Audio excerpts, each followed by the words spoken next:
Hot diggity dog, what a game. I mean, honestly, Nick, did you expect a different game? In your heart of hearts, did you expect a different game? No. This is who Chicago is every time they play Green Bay. So how would I expect anything different? I feel like it's it's one of those things where I hope it's better. Right. I like it's like like this morning went to church, I throw one up. I'm like, man, come on, like Yep. this time, Yep. you know. It's like one of those teams where you're down maybe like 2 touchdowns at the half, and I gotta give that speech at halftime, like, "Guys, we can do this," but everyone's like, "Yeah, you're probably gonna just get blown out and lose." Yep. I mean, like, Nick, I don't know. I don't know. Like, part of me struggles so bad when it comes to this entire topic because I don't want to pretend like I think Fields, I don't know. How does that name even come up? It's more like there was something about this, Nick, where I spent the entire week saying, so you're telling me that a team that has moved the ball relentlessly with on both the ground and the air is going to catch a team rotating off of man coverage and man blitzes right at the perfect time to hit them for a bunch of gainers deep down the field. And simultaneously, Fields is going to face a defense with a bunch of talent up front, like we talked about, that Mhm. plays both coverages badly, but enough to where they're not going to run the same coverage the entire game. Like, and it's Lambeau Field where the Bears are cursed. I mean, brutal day. Like the closer I got to game day, the more I was just waiting for it to be over. Because at least for me, Nick, this is not a lap. This is not an I told you so. I was just ready for the nightmare.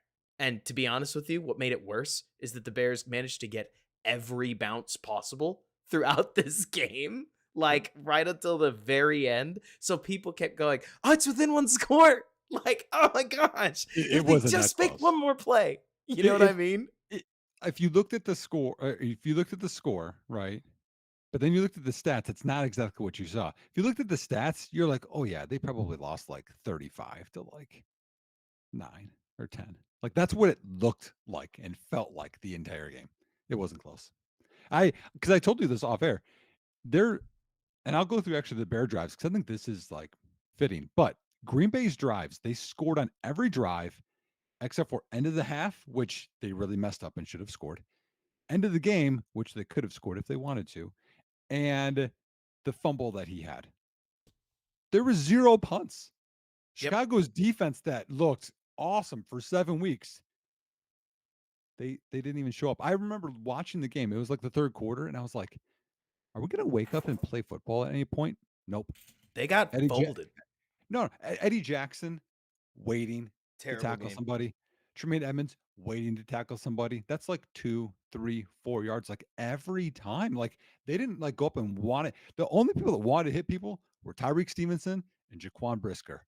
And Edwards. Edwards always wants to hit. Other than that, everyone's like, someone else will make the play." It's a terrible game for Eddie Jackson in particular. I thought Yep. Montez Sweat ran around pretty well, but Jordan does a good job of getting rid of the ball. And I mean, that's what makes this whole thing so complicated, man, in my opinion at least, right? Yep. Where I've seen a dialogue online and look, I get it. Like I have taken it upon myself and this is really probably pretty silly of me, Nick, to be somebody who's trying to at least push this idea that I want a quarterback that the offensive playbook opens up a little bit more. Let me ask you this, okay? Let me start here, okay? How much do you of this stuff, the fact that we keep seeing the answer be, well, let's just block with more guys. The answer is, well, this time we'll hit the deep shot. Like we're always trying to back them off by attacking up top.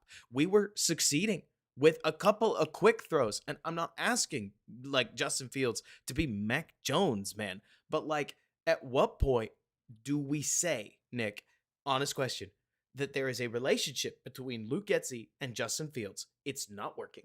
They can't find answers to problems that are presented to them. And we can't know who to blame. We can want to blame Getzey all we want to. It probably, Mhm. like, easily, he gets a hefty hunk of this blame pie. Yep. But at what point, when the answer continues to try to be the same pivot, it's just a matter of whether it works or not. When you pivot to it, do we wonder to ourselves, okay, can we throw a slant? Because the one that we threw, like, we left the ball really low, really wide, but it was wide open and the ball could have been better. Like, Yep. I'm nitpicking because the Bears have the number one overall pick. I'm not trying to make this argument that Fields just sucks or something like that. But 9 points against Joe Barry's defense? I Oh didn't man. realize that we had Nick Mullins. Like, Yep. I think he's better than that. You know what I'm saying?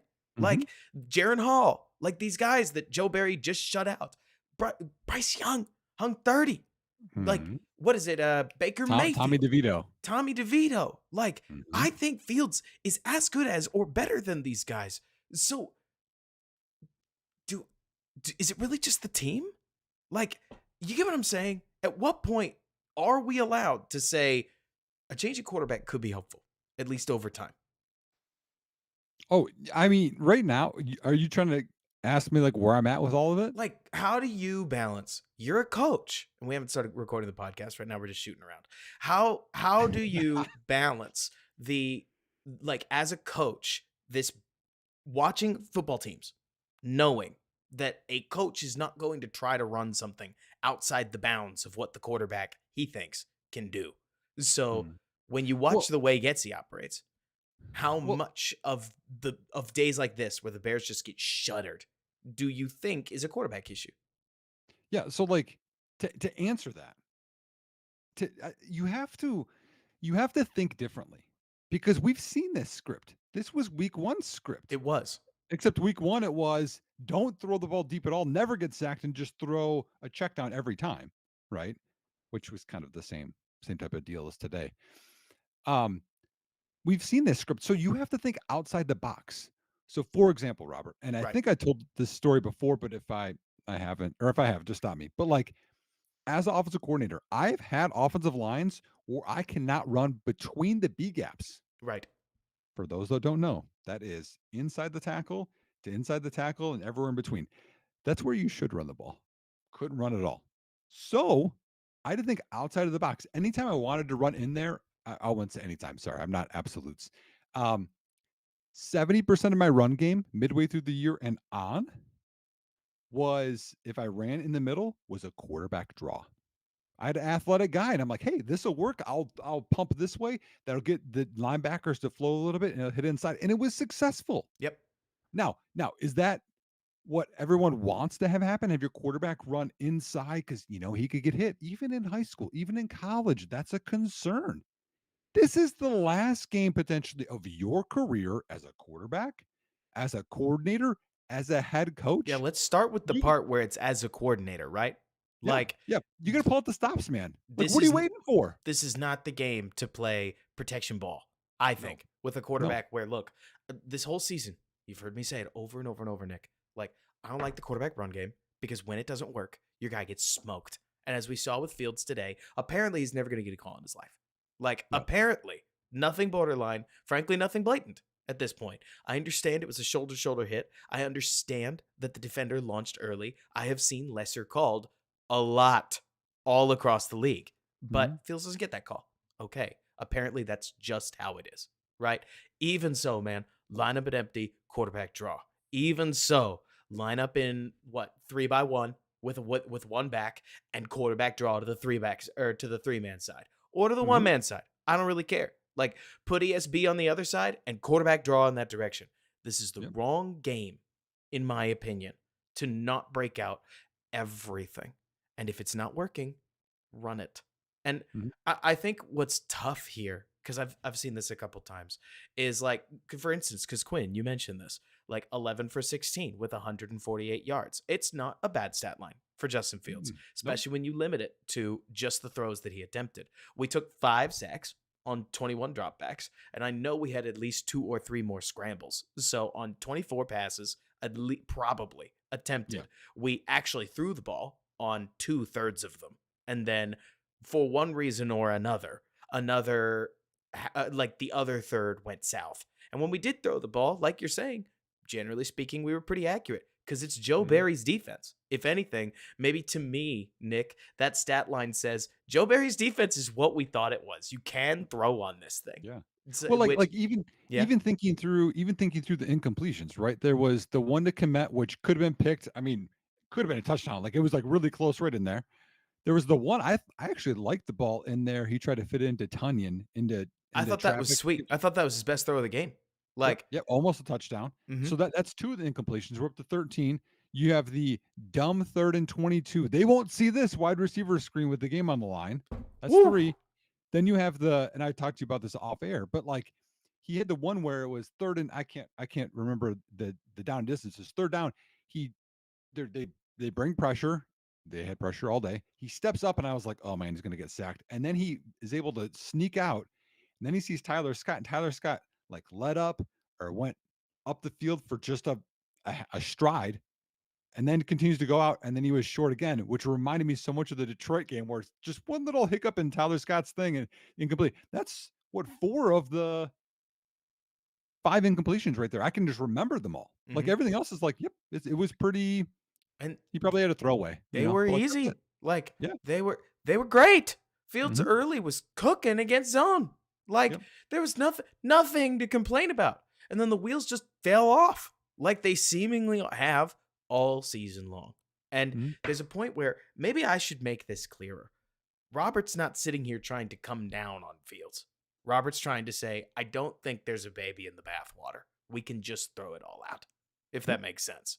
Like, I need to see new offensive coaching. I don't think there's a reason you would keep Luke Getsy. I don't think that Oh my there's gosh. I don't think there's an argument. Can we start there? Is there an argument? How could there be? I mean, they haven't been scoring a ton of points, No. and it's not like you're like, "Wow, this is creative," and there's guys that are always open, and it's just Justin. Now again, You I could even understand. say, Nick, you could even say Matt LaFleur was playing with a relatively comparable skill group today. Not that it looked that way. Like Yeah, Jaden Reed, I can't remember Heath's first name. Like a Romeo Dobbs that got hurt immediately, and a practice squatter who I liked out of Rutgers. Like I'm not trying to dunk on Bo Melton. I'm more well, talking about what the NFL has treated him like. That's your skill core today, well, plus well, Tucker I like Craft. I like Dontavian Wicks though. I mean, I know he's like a little late round pick. He's kind of like they're like I like Mooney, Nick. you We know. like them all as Yeah, players, but I'm more yeah. saying in terms of the resources and whatnot. I thought that Matt LaFleur had guys flying open in ways where the Bears offense they still Yeah. had DJ Oh yeah. Moore. Well, Like you could tell because, and we've talked about this all year. Things don't go together. Like, no, and Love had this when he looks left, that's not there. Then he comes right, and the guy comes into his vision, and he throws that one in the end zone where he bobbled it, should have caught it, and then he touched down out of bounds. They called it incomplete. I thought it could have went either way. Like that's how it naturally should flow. Like, oh nope, nope, throw into this window because when I look here, it's going to pull the safety over. Like that's how things go together. It doesn't do that in Chicago, and whether that's no. Fields or whether that's Getsy, it doesn't matter. It needs to all go. At least it feels that way. And I mean, Yep. again, they're picking number 9. I would not be banging the table for Michael Penix at number 9. Like I'm not sitting here saying that the Bears need a quarterback change so woefully badly that blah blah blah blah blah. It's just that they have a shot at one of two Yep. quarterbacks, and I like them both based on the all 22 that I've seen. Mhm. Like, if Mhm. anything, Nick, when I look ahead to the 2025 quarterback class, maybe I'm not allowed to do this, right? Maybe I'm not supposed to do this. But when I look at Shooter Sanders, when I look at Quinn Ewers, and I don't know who the like last year riser is going to be, the Jaden Daniels, like who's to say who it is, right? Maybe it's Mhm. Jordan Travis, maybe it's somebody else. Carson Beck, Maybe it's Carson Beck. Maybe Georgia. JJ goes back to school and it's JJ Yeah. McCarthy, right? Could be all kinds of guys. But there is a part of me that looks at this 24 class and says, if you don't like these two guys, like you're You looking can at like the guy who anybody. you think could be like Josh Herbert, names combined on J purpose. And Okay, I thought you messed it up. no, I didn't mess it up. Names combined on purpose. And then you're looking at another guy who you think might be like Patrick Rogers. Like when you mesh the two Yeah. together. Yeah. They've got flaws. We could talk through all their flaws on a different show, right? But there is this part of me where this isn't the 2023 class for crying out No. loud, Nick. No. I stand by. I'm not some stupid Bears podcaster that's trying to make the argument that trading down and supporting Justin Fields was the wrong call. It was the right call. I Well, just think the year is over. It's time to value what we got. And what we got was a roster that rose to meet our 7-win standard, but then they traded for Sweat. You could argue that that adds a half win, puts us right on the Vegas win total, which you Mhm. bet the over on, and they did fall a half game short. Yeah, And it like feels that way, doesn't it? I mean, that's the thing too, is I had, I already got the Packer fans retweeting the whatever, and I had that huge thread of how I think that the Bears will win more than 7.5, and they won 7, and that's with losing 3 games in the 90 percentile that they should have won. Like, I was like, "Okay, like, go expose me." I still think it's close, y'all. And like you're saying, like, it's tough because we have the emotion about all of this, about Oh, yeah.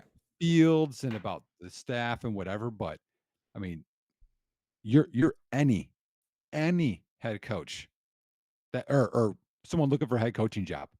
Chicago is the one you want. You pick your quarterback, you get another top 10 pick, you got money that you can spend, you got good, at least a foundation around there that Right. you can do, and you can build that thing. Oh, and hey, you'll have a second round pick extra next year as well. And then whatever you would get if you, and again, they could pick Fields. They could, and they could stay They one trade could. down. I mean, it's up to them. Or Harbaugh you get comes the picks in from and they Fields. stick with Fields. You know what? It's Whatever. not what I thought they were going to do, but Mm-mm. this is Harbaugh's show. Right. Okay. At the very least, we're Mhm. trying a new direction with a guy that does have sustained success. I'm not even a huge Harbaugh guy, Nick. Like if I I got to like him. choose, I oh, like him. I'm not trying to dunk on Harbaugh. I'm Yeah, trying yeah, to yeah. say going through my tiers list, right? Oh, I Because got you. Harbaugh's such a hot name. Like Yeah. the young offensive coordinator mind or whatever. Right now it's Ben Johnson. I Mhm. don't know Ben Johnson personally. I know none of these guys personally, but that seems to be a coaching hire that turns out more Shane Steichens than it does like Brian Dable's. Even Brian Dable, it could be worse, at least from Mhm. what I've seen. But when I look at Harbaugh and I say, okay, this is not Robert's usual formula, but it's a guy with sustained success. It's a guy who looked a good Alex Smith in the eyes and said, I'm going to start calling Kaepernick instead, and Mhm. went to a Super Bowl. Like Yep. if he has a vision of what he wants to do, and that vision includes Justin Fields at quarterback, you know what? Let it ride. But at Mhm. least today, I'm pretty disappointed. Am I allowed to be Oh, disappointed? yeah. No, I think, well, I think we're all disappointed. I mean, we expected that to be a game, and it wasn't a game. Speaking of personal, I met Harbaugh. Did I tell you that story? Have I You said that on did. here? You did. Yeah, yeah. So whatever. We'll save it for another time. But yeah, um, yeah. So like, but you look at all the jobs out there. So it looks like Washington's going to be open from what we heard. Mhm. The Chargers is going to be open. The Raiders might stick with Pierce. Honestly, the way that they're playing, they should. So you go through the list. You could argue Chargers because then you get Herbert, but man, you got an old team with not a lot of resources, and that is the whole big debate that I always have about this whole Fields versus drafting a guy is you can have a lot of picks to build up your team around them, or you can hope your quarterback carries you. If you take that Charger job, you better hope your quarterback carries you because you're not going to be able to replenish for a couple of Right. years. Like, you're going to be, kind of think of Minnesota-ish. Remember, because they decided to make the Right. run and they're trying to do a little of both. Versus Chicago hit boop, reset the whole Competitive thing. reload, right? And well, kind of like what you were saying, like you wonder if Poles is going to get who is it? Who is the Browns GM? Remember, Oh Sashi gosh, is Brown. that Sashi Brown Yeah, handed over to right. what was it? I can't remember who the Browns GM is all of a sudden. I can't think, but this is kind of what Eberflus is, in my opinion. He'd be 'Cause- John Fox just a year yeah, early. yeah, Like John like Fox, as I'm sure you remember, goes to a Super Bowl himself. Then he leaves, or what is it? Then he ends up at Denver one way or another, leads the team for a little bit, hands the reins off to Gary Kubiak. They go win a Super Bowl, right? yeah. Like it's okay to have a tone setter that because the other thing that Oh you're yeah, talking about, it's Andrew Barry. Thank you, Andrew thanks, Barry, Matthew thank you. Brown. Yeah, Andrew Barry. Yep. I can't help but think, Nick, the other part of this, gosh, I feel like this is just going to become a theme, right? In Chicago, we really like to be loyal. Nothing wrong with being loyal. Mhm. Truly. I think loyalty is a good thing. Well, We if you're listening to this podcast, you're as loyal. much as me and you do this podcast, we are loyal fans We because are. this hurts, man. It hurts This all absolutely anywhere. So sucks. So Like, we are loyal. that's the other thing. I do want to say before I go into the point that I had that, like, any criticism of this, none of this comes from a place of wanting the Bears to suck. This all comes from a place of wanting the Bears to beat Green Bay. Like, all of this does. This Mhm. is this is both of us through different lenses trying to take a look at this Bears team and say, why didn't it work? Right? And it didn't work because it, at least in my opinion, well, we'll get into that in the podcast, I guess. Got to save something. Right. Right. But back to what I was saying earlier, it's like, you look at this. Chicago is loyal. Normally, Nick, we give personnel director, whether it's personnel director, whether it's GM, whether it's a head coach, whether it's a quarterback. You know this. I know this, Nick. We give them one, maybe more year than they should have needed to prove to us that they're really not it, right? We're never early. We're generally late Oh yeah. because we want these guys to prove that they are everything we thought they were. And letting Fields go, whether it's a trade or whatever, probably would be a trade in this case, and firing Flus, both would probably be a year early from what is normal. Would you agree? Like, Yeah. Yes. you are Yes. early on this. But after next season would be too late. There's a middle there. It'd be like the middle of next season. And the opportunity right now is just whispering, nagging in your ear, right? Chances are you got to think that Ryan Poles, Kevin Warren, George McCaskey, whoever these guys can talk to, like, you got to think their email inboxes just ping, ping, ping. Hey, sorry about that game in Lambeau. Anyways, I think I could help you out. Like, Hmm. where, you know what I'm talking about? Oh Like, yeah. and then, of course, you've got Caleb Williams liking tweets with Virginia McCaskey's face on them. Like, I'm sure Drake May is going to end up coming out with some article about how actually Chicago is one of his favorite cities in America. Like, I would be shocked if you're not going to see these draft kids go on a campaign trail to be the number one overall pick, right? Like, there's money on the line. And just being real with you, man, like, who wants to play in Washington right now? Like, I get That's that the we're coming thing. off I get that we're coming off a nasty Bears game, but, like, is that what people want? Is that what they I want to mean, be? because like you could argue, like, yeah, you got McLaurin and you got Jahan Dotson. I like those two.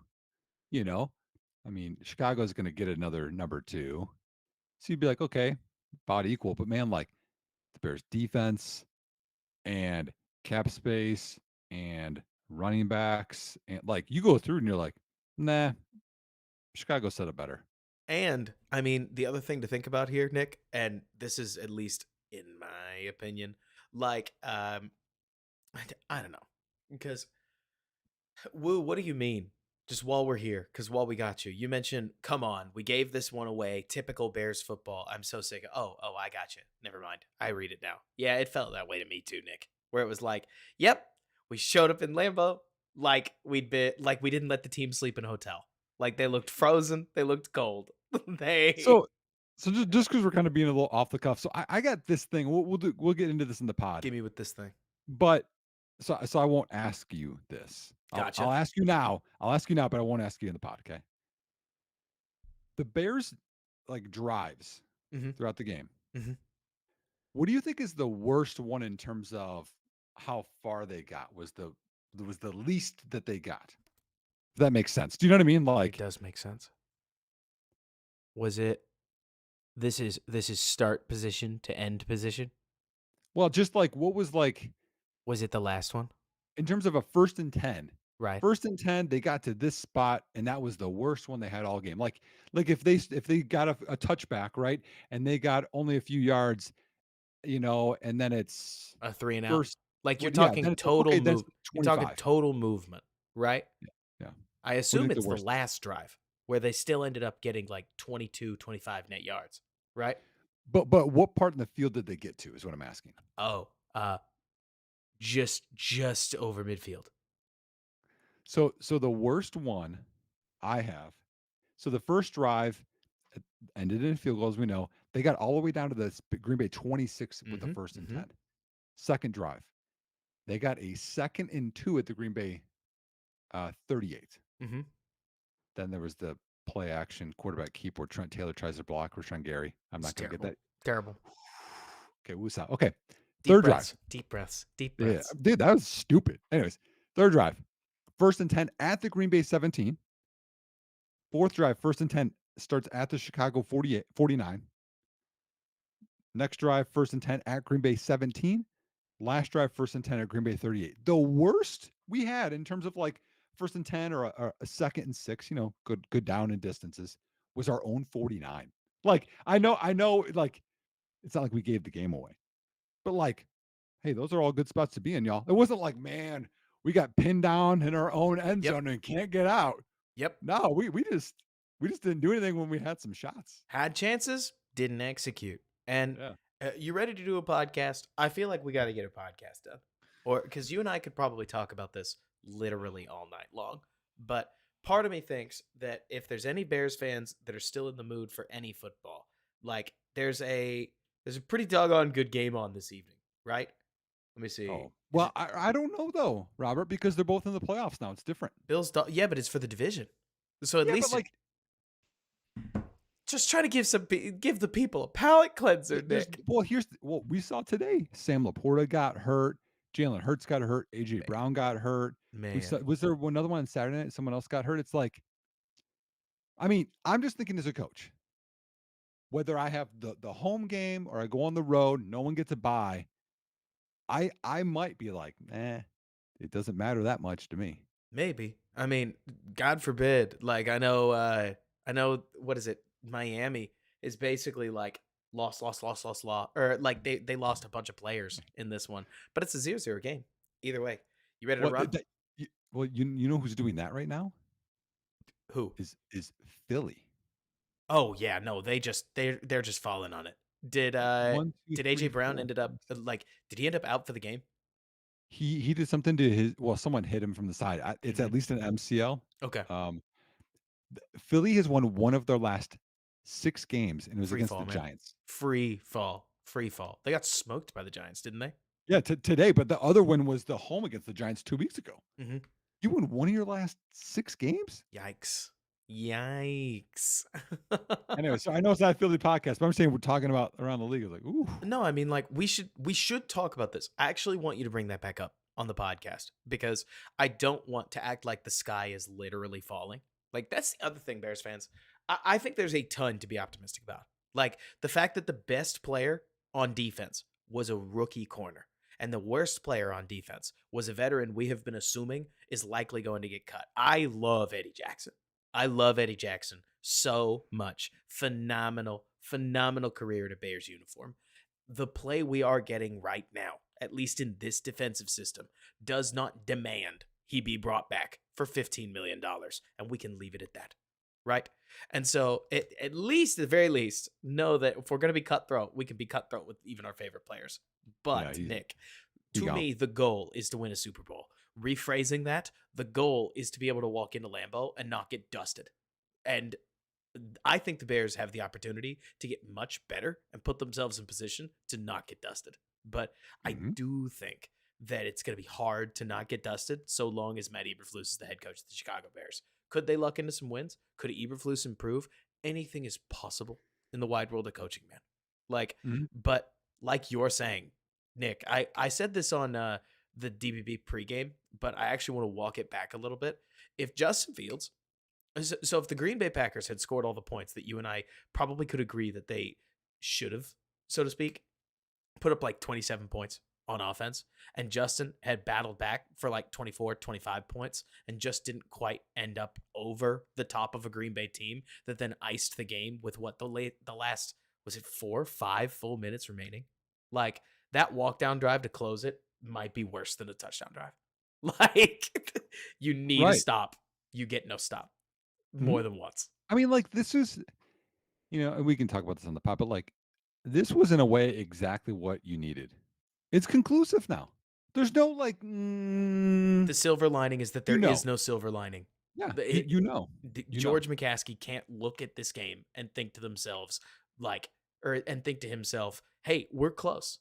Like, if anything, you could argue that despite all the progress, this team is no closer against the orgs that matter, and et cetera, et cetera. Right? Mhm. All this to say, Nick, and at least in my opinion, like the arrow is still pointing massively up. Yes, ending on this sucks. And Yeah, obviously, we're going to have to talk about some hard things. But this yes. was never going to be an easy conversation given the resources the Bears have to work with because Nick, I'm trying to think of like the Lions, right? The Lions can't really have the conversation about what they're going to do with Jared Goff. And gosh, can I just come out right now and say it, man? Oh man, that team has to be on just like the highest of high upset watch, right? Like Yeah. for next week. I mean, you've got a red hot Rams team. Did the Rams win today? Let me check that one. It was close. I remember Carson Wentz was starting for them. For the Rams? Yeah, Man, Sean McVay they said, won 21-20 "Oh with my Carson gosh." Wentz. So does that mean that it was McVay versus Shanahan, both basically playing backups, right? There's no way Dude, Shanahan played Purdy, right? no, Carson Wentz versus Sam Darnold. The That's lead, awesome. To be the fair, leading, the leading rusher for the Rams was Carson Wentz. He had a touchdown run too. right? Eli Mitchell for the 49ers. The leading receivers, Bryson Hopkins at 47 yards and Chris Conley at 69 yards. This was literally like the NFL went on strike and then, all right, we got to bring in the replacements. Like, Right. this is what that game was. And I can't help but look at and look, maybe I'm being harsh, but I can't help but look at Dan Campbell playing the starters. Now Brian Branch is nicked up, Sam Laporte is nicked up, Khalif Raymond hobbled off the field. But hey, you beat the Vikings and you didn't get the second seed for it, right? And now they're gonna take on Stafford in a McVay versus what Campbell Bowl. They're still playing on turf. So it's not exactly like it's truly an away game. And moreover, man, I hate to be this guy, but like is anybody more comfortable in Motown than the Rams starting quarterback? Like, Yeah, that's true. Well, and you know what's and this might be because of how we feel about it, but today, right? Green Bay, yes. we have just this feeling, all of us do, about Green Bay playing them. Like, oh, it's not going to be close. We can't win. Blah blah blah blah blah. When the Detroit games were going on, Robert, before they even started, it was like we could, right? Hmm. We were in both of them.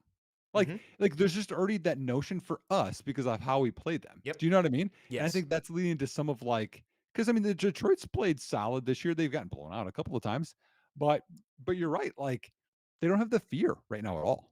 No. And I think, moreover, at least for me, right? I know a lot of Bears fans want to see tangible progress next year. I think we should.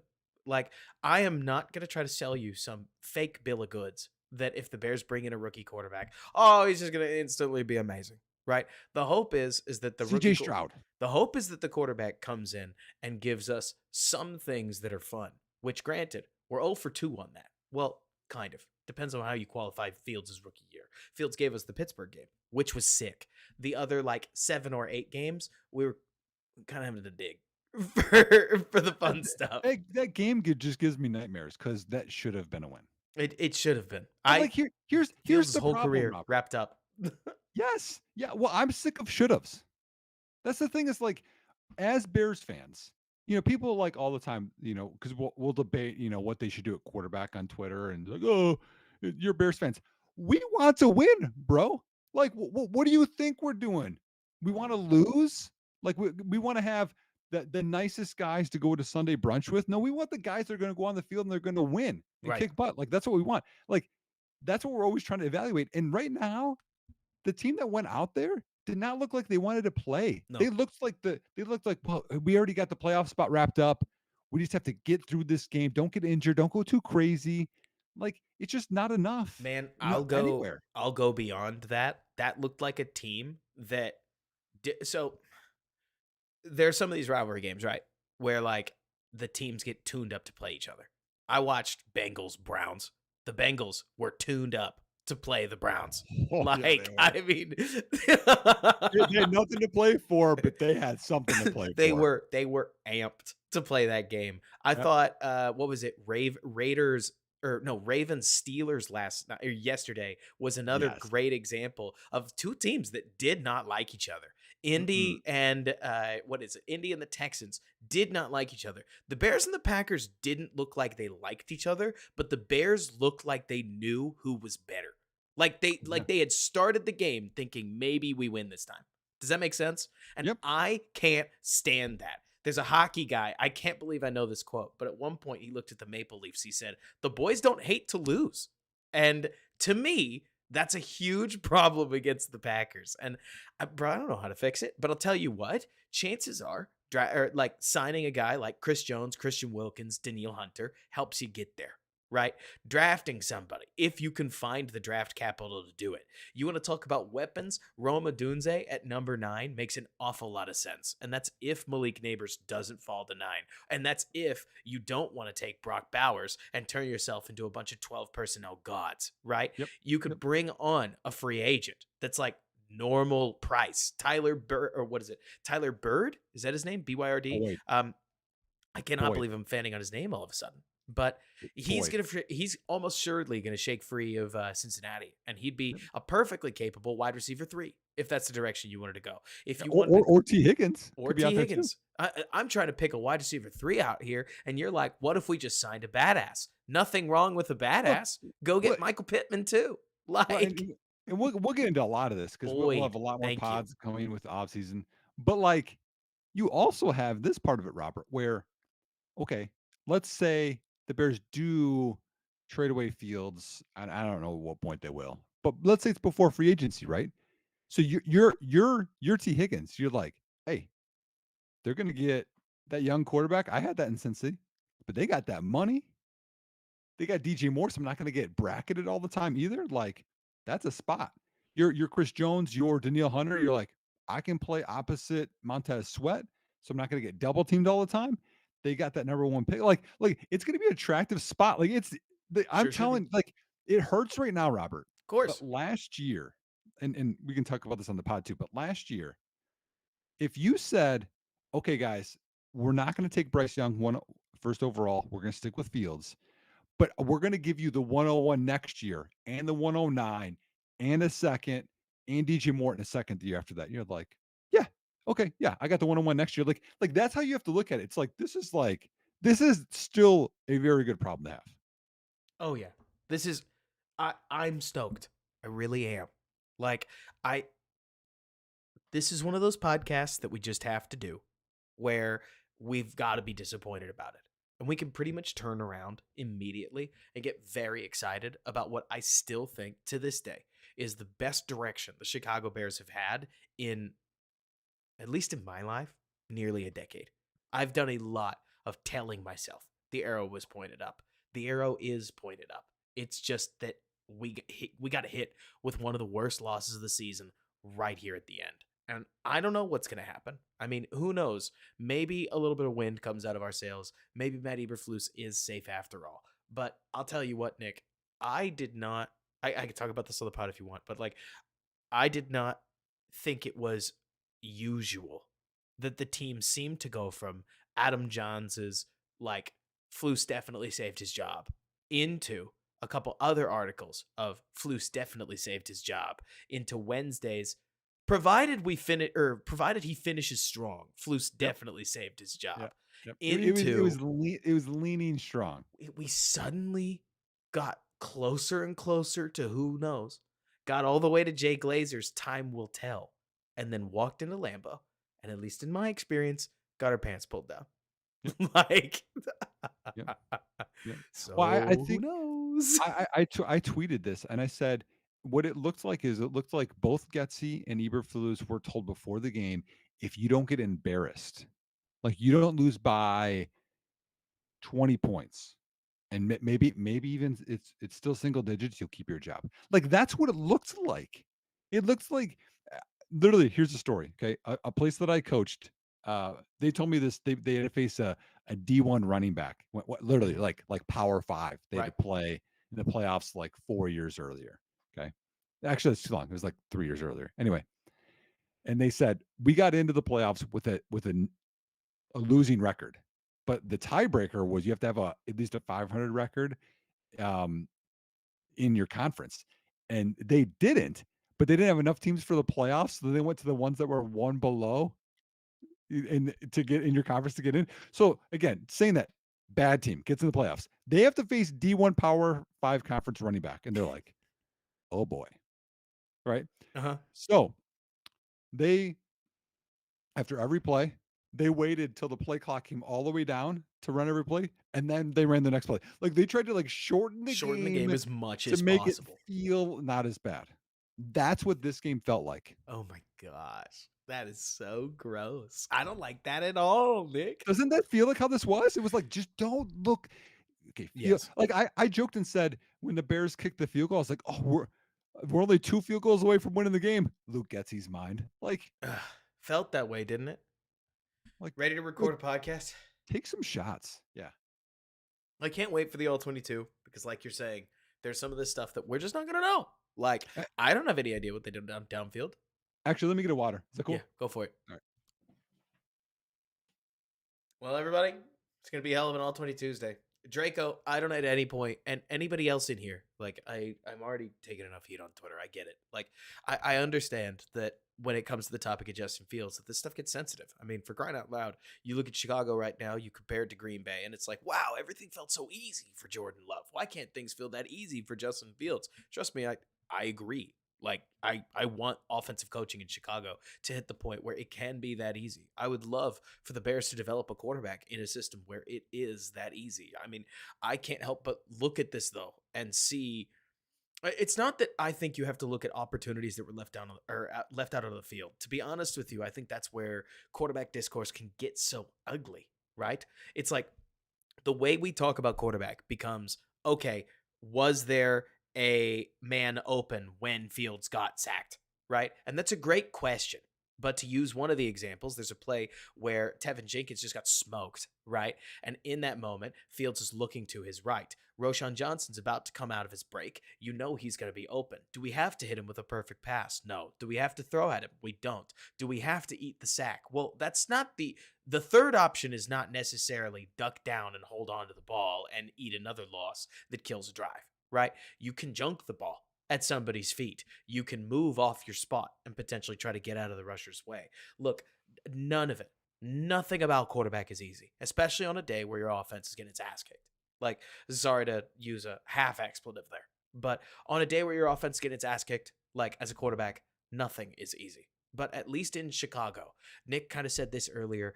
We do this thing where if the offensive line didn't play well and the receivers didn't separate and the offensive coordinator didn't call a good game that got everybody wide open, well, then nothing the quarterback did really matters. None of the mistakes really matter. Frankly, aren't we just so glad that it couldn't have been worse? And for a quarterback going into now his fourth year, when you've got two quarterbacks like this, that I disagree with some of the chat. I think Caleb Williams looks phenomenal. Like, I think when people say that Caleb looks like he has the same flaws as Fields.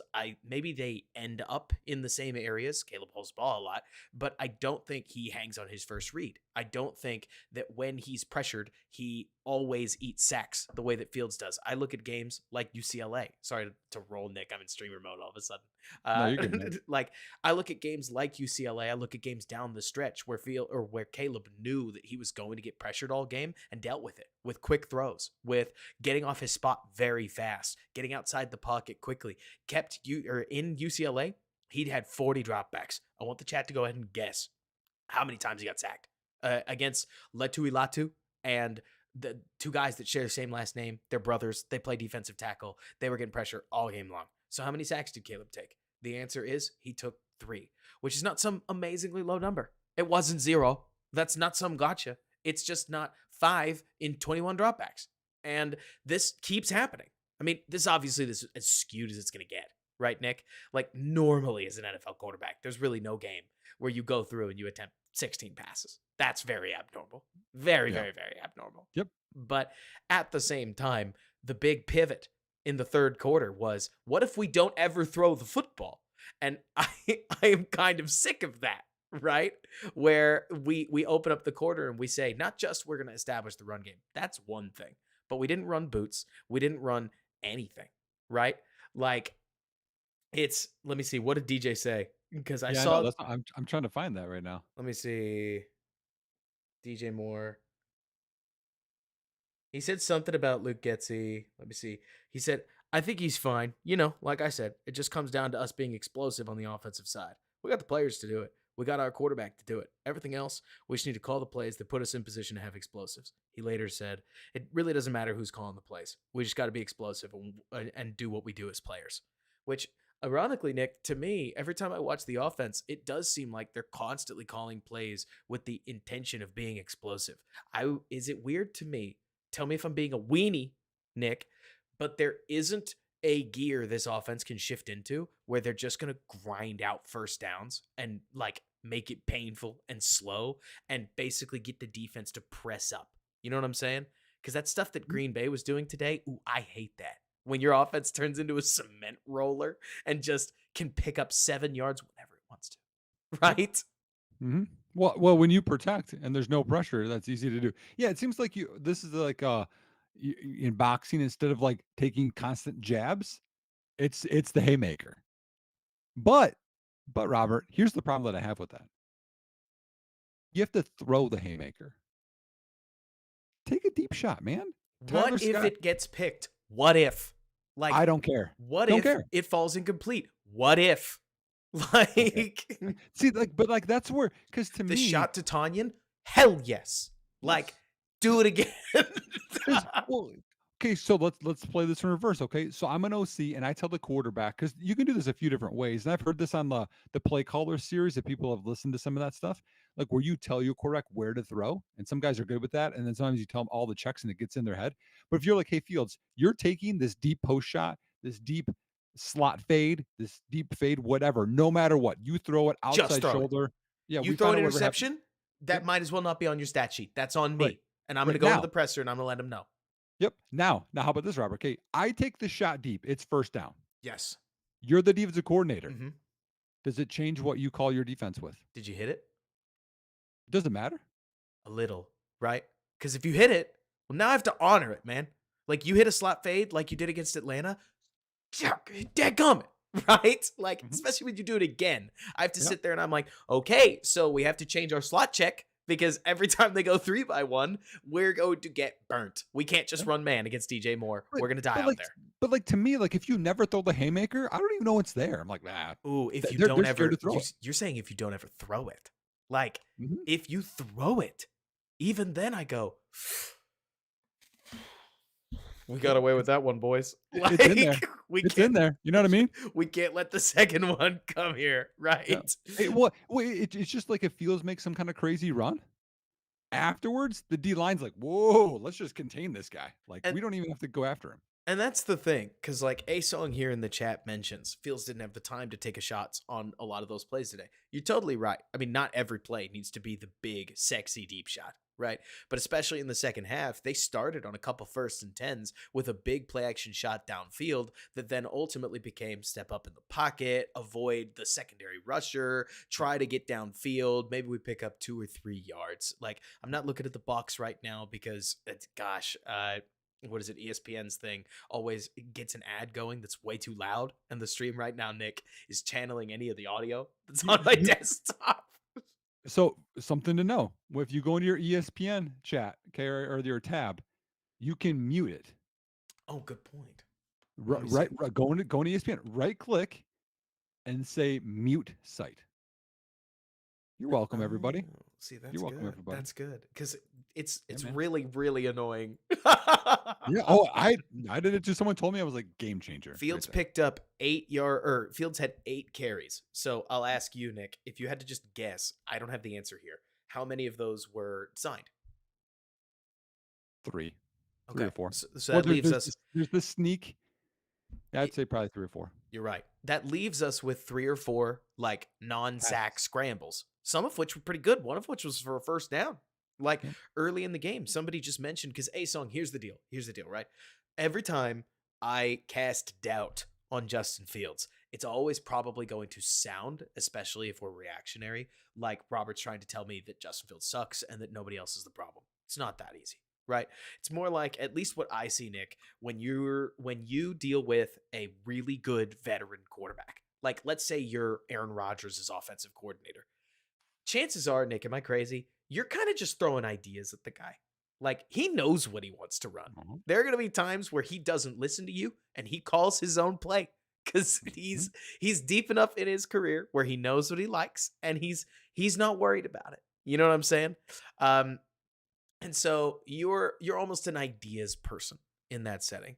At mhm. least in Justin's case, he's young enough And the new offensive or the new quarterback that might be in Chicago would be young enough that you have to imagine that he's going to bring with him like very very few ideas. He's going to listen to what the coach wants him to do, right? And I don't know, I kind of got lost in there. But the point being that like I'm we do this bit where the third quarter opens up. We're going to take a big shot, play action, and Yep. if the ball doesn't come out like you're saying, okay, Yep. like as a defense, we're fine. Just keep doing what you're doing. Well, like to me, there's a couple sides to that. There's one is so Aaron Rodgers isn't a big fan of like motion. He's more of a static guy. Then you have some quarterbacks that like a lot of motion because he wants to make the read pre-snap and just go, right? Right. Then you have some that they have to be told where to go with reads, and some guys don't want to hear anything, right? And some will run concepts that they like a ton, and some will be open to the like. That's why quarterbacking is so hard, y'all. Like there's So hard. it's not just like well, just has to anticipate more. Like yeah, sometimes that's what the offense is. Sometimes like you have to have everything else built into it. Like there's okay, you have air raid, which is option routes everywhere. I'm certified in that. You have the play action That it's ones, awesome. right? Think of like Jalen Hurts. Like that's a very big play action RPO type offense where Hmm. you're reading a defender off of a run give. Like there's so many things to it. Like that's why it's not a one size fits all. But No. in the end, what Getsy wants to do and what Fields can do, it is not working no matter what. If it was to take the shot, and it wasn't there, Fields takes it. He's like, well, I can get more yards running versus the incompletion. The threat of, oh, well, he can throw the haymaker incompletion. It feels like, well, no, I can just run and get 3, 4 yards. And then Like it's not working. at least from what I see, Nick, I swear I'm ready to go as soon as you are after this. I guess I'm ready to do a podcast. But Yeah, like let's go. I I hate the Getsy. If there's a Getsy tendency that burns me up, man, we act as if the moment a play call works, we should never ever call it again. Like, oh, that worked. Well, they'll see it coming if we try it again. Like ridiculous, if you Why didn't ask they me. get Valus Jones a touch? Well, that would have been too simple. But One, like one. I'm ready. You ready? Yeah, yeah, Also, man. I'm Matthew good. Brown, put in the chat what Walker said because I have no idea what he said, and I'm dying to know now. All right, I'm hitting record. Let's see. He said, "I don't know, man. That's for Mr. Warren, the McCaskey family, and polls. It's up to those guys who make the decision. I get paid a lot of money, but not that much. About what? Justin Fields? I'm guessing that's Falus. I guess it is. Let's see. At what point do we blame Daddy No, Poles for I'm this not. nonsense with Justin? We all knew that Getsy wasn't a good fit from the start, and yet here we are 2 years later. Honestly, Chris, if you want to, you can. I personally think that I personally think that at the very least, the GM's probably not the responsible party. You have to think that that's the head coach's decision, and that there's too many players that are playing well at this point. The other part about this, Chris. Okay, Nick, I'm going to ask. I guess we're not podcasting just yet because I want to ask you one quick salacious question. All right. If we sat down with Ryan Poles, we had Ryan Poles on Truth Serum, and you could ask him whatever question you wanted to. And Mhm. I asked Ryan Poles, Ryan, be real with me. What has been your handling? Like, why have you handled Justin Fields the way that you've handled him? And he said, well, Robert, I'm glad you asked. Look, obviously I didn't draft Justin, but we really liked him. Moreover, we saw this roster as a long-term rebuild. And Mhm. anytime you look at a long-term rebuild, you do need a bridge quarterback that's going to at least get you to the end of the rebuild before you get to the next quarterback. And we didn't know whether Justin was our bridge guy or whether he was our franchise guy. We really Right. didn't. But we didn't have time to build around him in 2022 because you look at the Jaguars now, like that's what happens when you spend too much too quickly. You get a nice quick like burn of success and you get nothing you can build off of. And all of a sudden Cam Robinson's paid big money to get smoked at left tackle for full games, and your franchise quarterback is getting hurt left and right. No, And no, there's no, nothing no, you can no, do no. about it. Generational quarterback. The generational quarterback Come Trevor on now. Lawrence, the can't fail guy, Walks on water. throws a horrible pick in the second quarter, like misses an out route. Yeah, it's like 41 pass attempts. I'm not trying to defend Trevor Lawrence today. Like some Wow. nasty stuff. I'm Anyways, I'm just having a little fun. He's banged up too. I he's get it, he's but rough, but like so then Ryan Poles keeps talking, right? And he says, well, obviously, I'm sure you guys heard about Courtney Cronin. Like, it's not like I had much input on Flus. And then you and I go, yeah, yeah, yeah, yeah. I mean, like, it seems that way. And he goes, yep, so I've just been kind of working with what I got.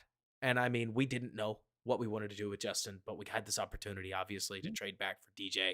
And I think it worked out. And we go, yeah, I think it worked out too, Ryan. And he says, and then at the end of the season, I mean, I kept asking Matt whether he wanted to fire Luke Getzey. He kept telling me no, that Luke was his guy. And now I sit here and I think to myself, well, I got to make the decisions I got to make. And Chris, yeah. at the very least, I say this because if I just came swinging out and said, like, Poles thought he was a bridge quarterback, I don't know that, right, Nick? But No, no, we don't know. he never, ever fully committed to Justin Fields specifically. He continued to build around the Bears quarterback position, which is probably the way that a GM should manage his franchise if it is a bit shrewd. You know what I Mhm, mean, Nick? mhm. Where the door was always open for this. The Panthers kind of made it a little more possible, a Yeah. little easier, where obviously the Bears don't have to trade up to have the first selection. And Chris, I got to tell you, at the end of the day, you're never going to catch me saying Justin Fields got a truly fair shake at this Mm-mm. in Chicago. You agree with that, Nick? Oh, Like, I don't think it's fair at all. And I have one other like angle to the whole Getsy thing. So if you guys have been following the podcast for, this season, you'll know that I was an advocate of, all right, let's get rid of him during the bye week. That way you'll have a transition time that's not even fair, Nick. to You were like, after week 5 or whatever, maybe not week 5 specifically, it might have been Denver. You were like, what are we doing here? well, Like, I I think wasn't well, hold on, wasn't wrong, but that's what I'm here's saying. That's what I'm here saying. I'm saying then we got to the bye week and you went, all right. We yeah, haven't fired him yet. But I if we're know. going to, like, Now, but here's the other caveat though, that I think like the hands could be tied a bit here. And that's the things that we don't know. We're never gonna know all the answers to this truth serum conversations. But if you don't lose your defensive coordinator in week 1 or whatever, whenever that was, you don't rip. lose your running backs coach, then maybe the move happens because you're like, okay, we're not going to be totally displaced because we don't have this offensive assistant, ball boy, whatever, coaching running backs, and then where's our OC? Because it's head coach, it organizes, oversees the men that coach the players, right? And then you got the coordinators that are in there too. Like there's a lot of structural stuff, man. Like I saw Ron Rivera had a quote this week or last week. And again, now he's going to be gone, but he said something. He's like, "Yeah, I've finally been able to coach the last like 5 weeks. When before that there was a lot of like administration stuff he had to do." And so like that's the other part of it. There's a lot of things that like for example, like I'm still trying to get a head coaching job in high school. And in that job, you're doing laundry, you're doing PR stuff, you're doing equipment stuff. It's not all coaching. And that's I think what we think it is. So yeah, getting rid of him and trying to get someone that can like work together well with Fields better. Like, yeah, that would have been great, but maybe Would they have been. just didn't have because we already lost 2 coaches. Can we Well, get rid of a and the third and won't work? And the other piece to this, Nick, that I do want to say is okay, Robert's about to say something really salacious here, which I do sometimes. Sorry, guys. Is I don't think this idea that Luke Getzey had to take Justin Fields and make him a pocket passer was implicitly flawed. It did not work, right? Justin did not take to what the week 1 offense was intended to be a bunch of digs and crossers. Get off your first read. Here's your second read, right? They looked like they wanted to build a Derek Carr style 1-2 check down, like set of passing plays. You know what I mean, Nick? And Well, because if with hindsight, the Bears had hired a Greg Roman type, I would have been the first one complaining that this guy, I wouldn't know. that Greg Roman showed up and is going to just like debase Fields to being Yeah, yeah. this running quarterback. You know what I'm saying? Like the idea that Greg Roman to me was going to just show up and turn Fields into a runner, I actually thought would have been borderline offensive, Nick. I was like, Fields has the kit to throw Yes, down the field. What yes. are we doing? Turning it Mhm. like limiting him to this and exposing Yep. him to all these hits. That's what I would have said at the time, right? It just Mhm. didn't work. Mhm. Like Well, the but, like, court. to me, it's like, okay, what can when you have such limited options, and that's actually the other thing I wanna get to, but, like, if you're like, "This is all we have, this is all who's healthy," then I can stretch the defense because of this advantage. Like, not that it has to be the whole design, but like I said, going empty versus bringing in Tunyon and Lewis, and when they come in, you're like, "It's a run play," Mhm. and then you get 0 yards or -1 yard or whatever. Oh yeah. You know the other part that I'm irritated with, and you can look at Green Bay as an example of this. You can look at a lot of teams as an example of this. Tyler Scott, 4th round rookie. I was excited about Tyler Scott. I still am excited about Tyler Scott, even though he's had a couple of, errors. He's a rookie. He should have probably been round 3, right? Could we probably agree that maybe around 3 value for him? It didn't all come together for him rookie year. Okay. Chase Claypool, right? We're talking about all these things not working together. He was in the game plan, Yep. right? For this season, didn't work Yes. out. Darnell Mooney also in there, Mhm. right? Robert Tunyon in there, didn't work out. No. We go through this. Why are they not working out, Robert? So to me, the problem is, and Yes. why you need to we need to close the chapter and move on to someone else. Mhm. It's because the offensive guys aren't developing. They're not improving. Justin too. It's been this really static, like it It's feels such a so grind heavy, to find any right? improvement from It them. it feels like I've got 50 pounds on top of my PR, Robert. I'm trying to lift it up and it's so tough and I can't, right? Versus, oh, hey, this is easy. I'm going to let you do what you're good at. I'm going to give Valus Jones more carries out of the backfield, more short passes, more jet sweeps. We didn't see any of those More today. Or blocking for the love Tyler of all that Scott. is good. Tyler Scott looks like he hasn't been doing a great job of how he can track the ball in the air. But we don't see the short passing game as much from him. We saw one 12-yard completion to him and none more the rest of the game. Like we're not the only guy that thrived. I mean, Komet, I think you could say made some progress, was Mhm. DJ Moore. And he was already a stud. And what was Other than that, these coaches haven't proven that they can develop guys, and that's a problem. what was bizarre to me at the very least. Look, the other thing that doesn't help anything. So we talked about this earlier, right? Like earlier in the season. Then Bajent gets in the game, right? Tyler Scott suddenly becomes a little more of a feature. Like Darnell Mooney is erased from the game plan. Number 11 doesn't exist the moment that Tyson Bajent gets in the game. But we start seeing a little bit more 13, and 13 actually looks like he's got something to say as he's playing these games.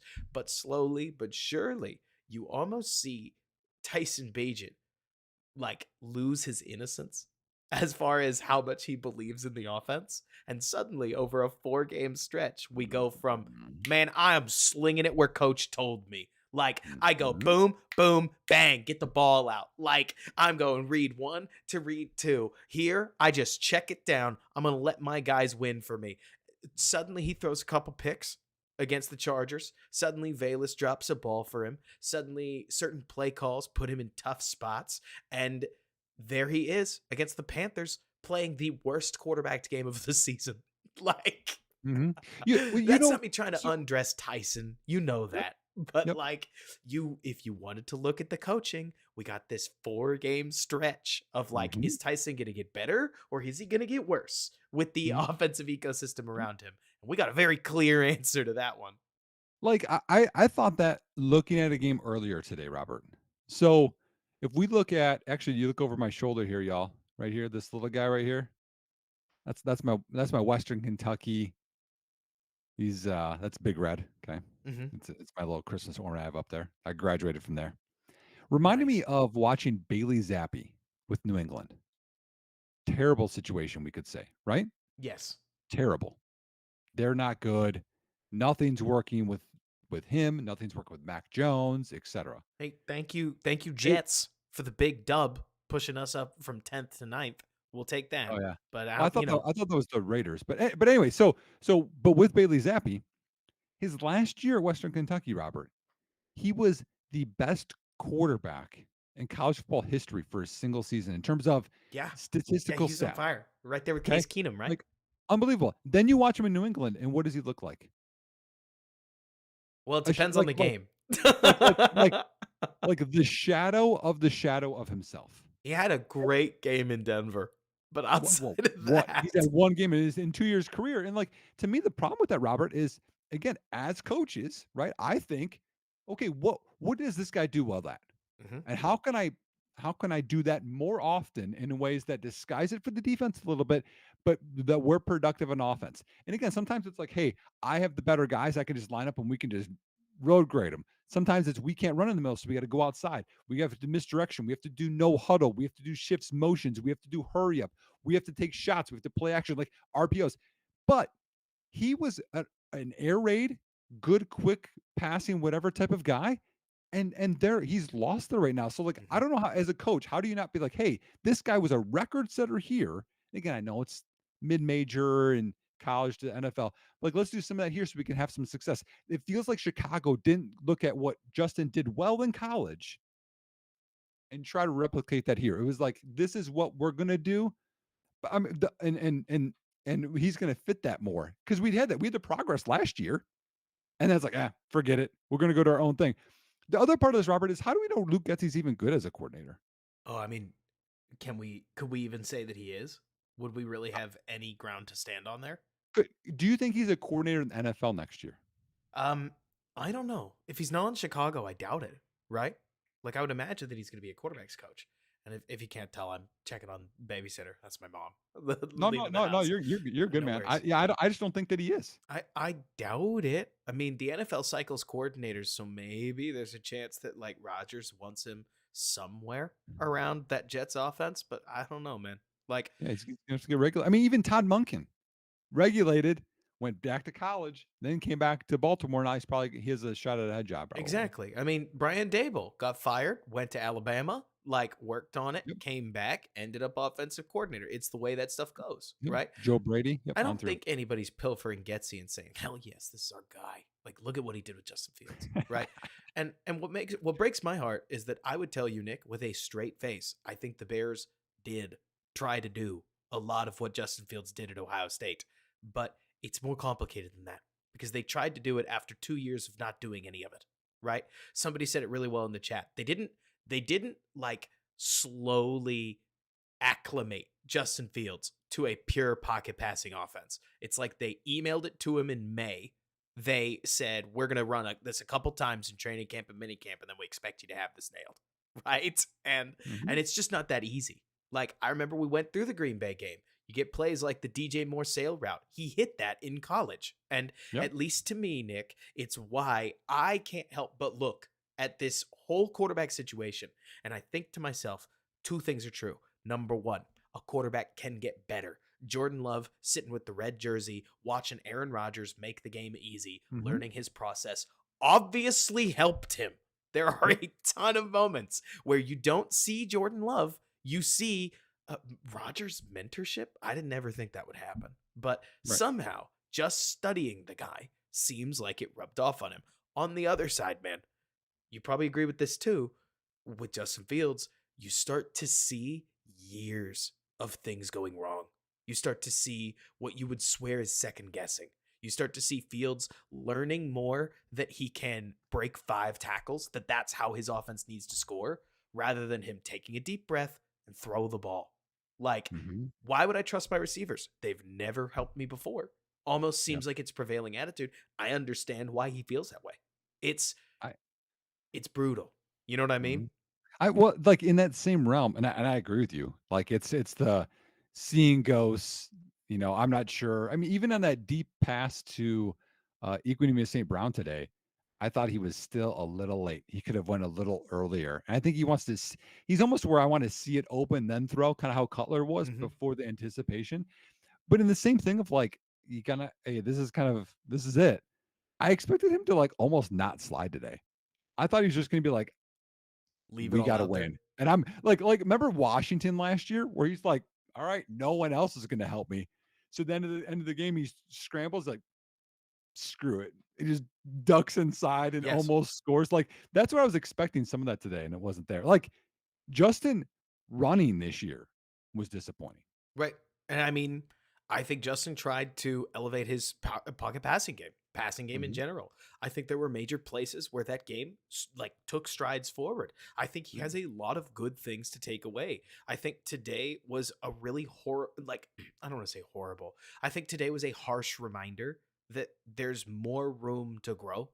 And I think Bears fans on Twitter have been nailing this when they say this team is ready to win. You're right. So you have to make the decision, in my Yep. opinion, Nick, of in 2024, 2025, and 2026 put together, what quarterbacking option is going to get you the most wins? And I think Mhm. a day like today was one of those like it's there are going to be some people that are going to say that this was a sobering game, right? There are going to be Mhm. other people that say, "Hey, everybody gets bad games," and you throw it out. If you look at the whole puzzle, if you look at the whole piece, you need either a rookie to overperform and then grow, or you need Justin to grow. So either way, we have to hope for growth and we have to hope for change. And Mhm. I can't help you, or I can't help but say, Nick, I am frustrated by that. Like just Yeah. as a fan, I Yep. wish we had something stable. Don't you? Well, there's a couple of things. I mean, if you think of, we got to start the pod, man. This is good stuff for the pod. We do. We do. You Let's ready? just start the pod. Because I was about to get in my feelings, Oh and I'm man, like, we I have to want to say that get in your feelings. Like, on the let's do pod. this. All right. So Go all Drake on you. starting up. All right.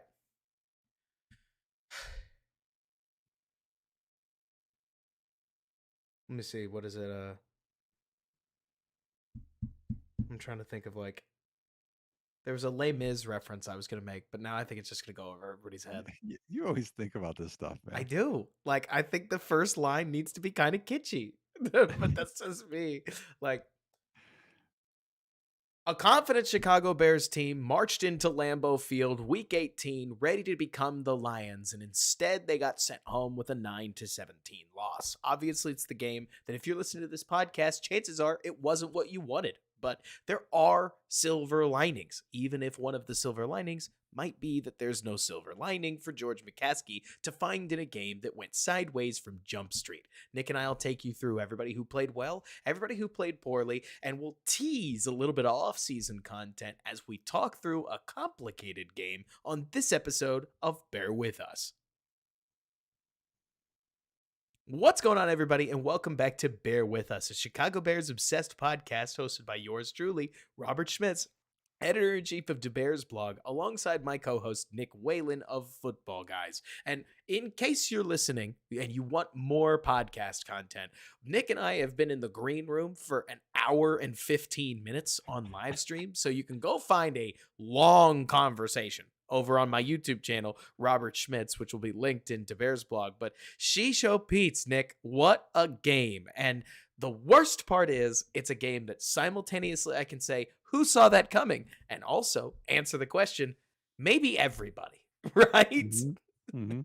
I mean, honestly, you could look at that game and say, did the Chicago Bears varsity or JV play that game? And if you Oof. answered JV, I wouldn't disagree with you And because then, when you look at it, Robert, like here, I'll throw out some quick stats for you. And again, this is where the ugly comes into it.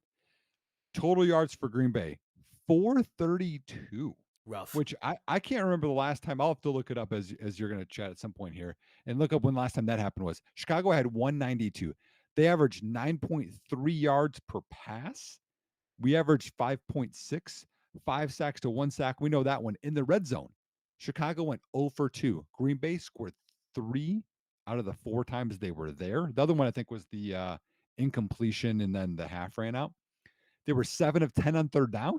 Chicago was 3 for 11, and Chicago averaged 3 yards for every run. 3 yards. And that run defense wasn't good. Khalil Herbert 12 carries, 28 yards. Brutal. I mean, just brutal. I was expecting you to have more stats, to be honest with you. And the worst part to me, Nick, about this game, the salt in the wound, is that Joe Barry, the defensive coordinator for Green Bay, who just got lit up by Bryce Young, like the guy that Ben Solak is making fun of because Bryce Young trots out against Todd Bowles and goes nillo in week 18. Like he puts up 30 on Joe Barry. The Bears start hot. Justin Fields, firing fastballs into zone coverage, taking what's in front of you, putting strikes down the field. Yeah, we take a couple sacks, but they're going to happen, especially when we run one of those, like, I don't know what they would call it, so I'm going to call it like a QB power twist, where like you take the snap, you fake like you're going to offer it to Khalil Herbert, and then you spin around and you run the other direction. I like the idea, They've tried but it 100 before. It's but it's the same.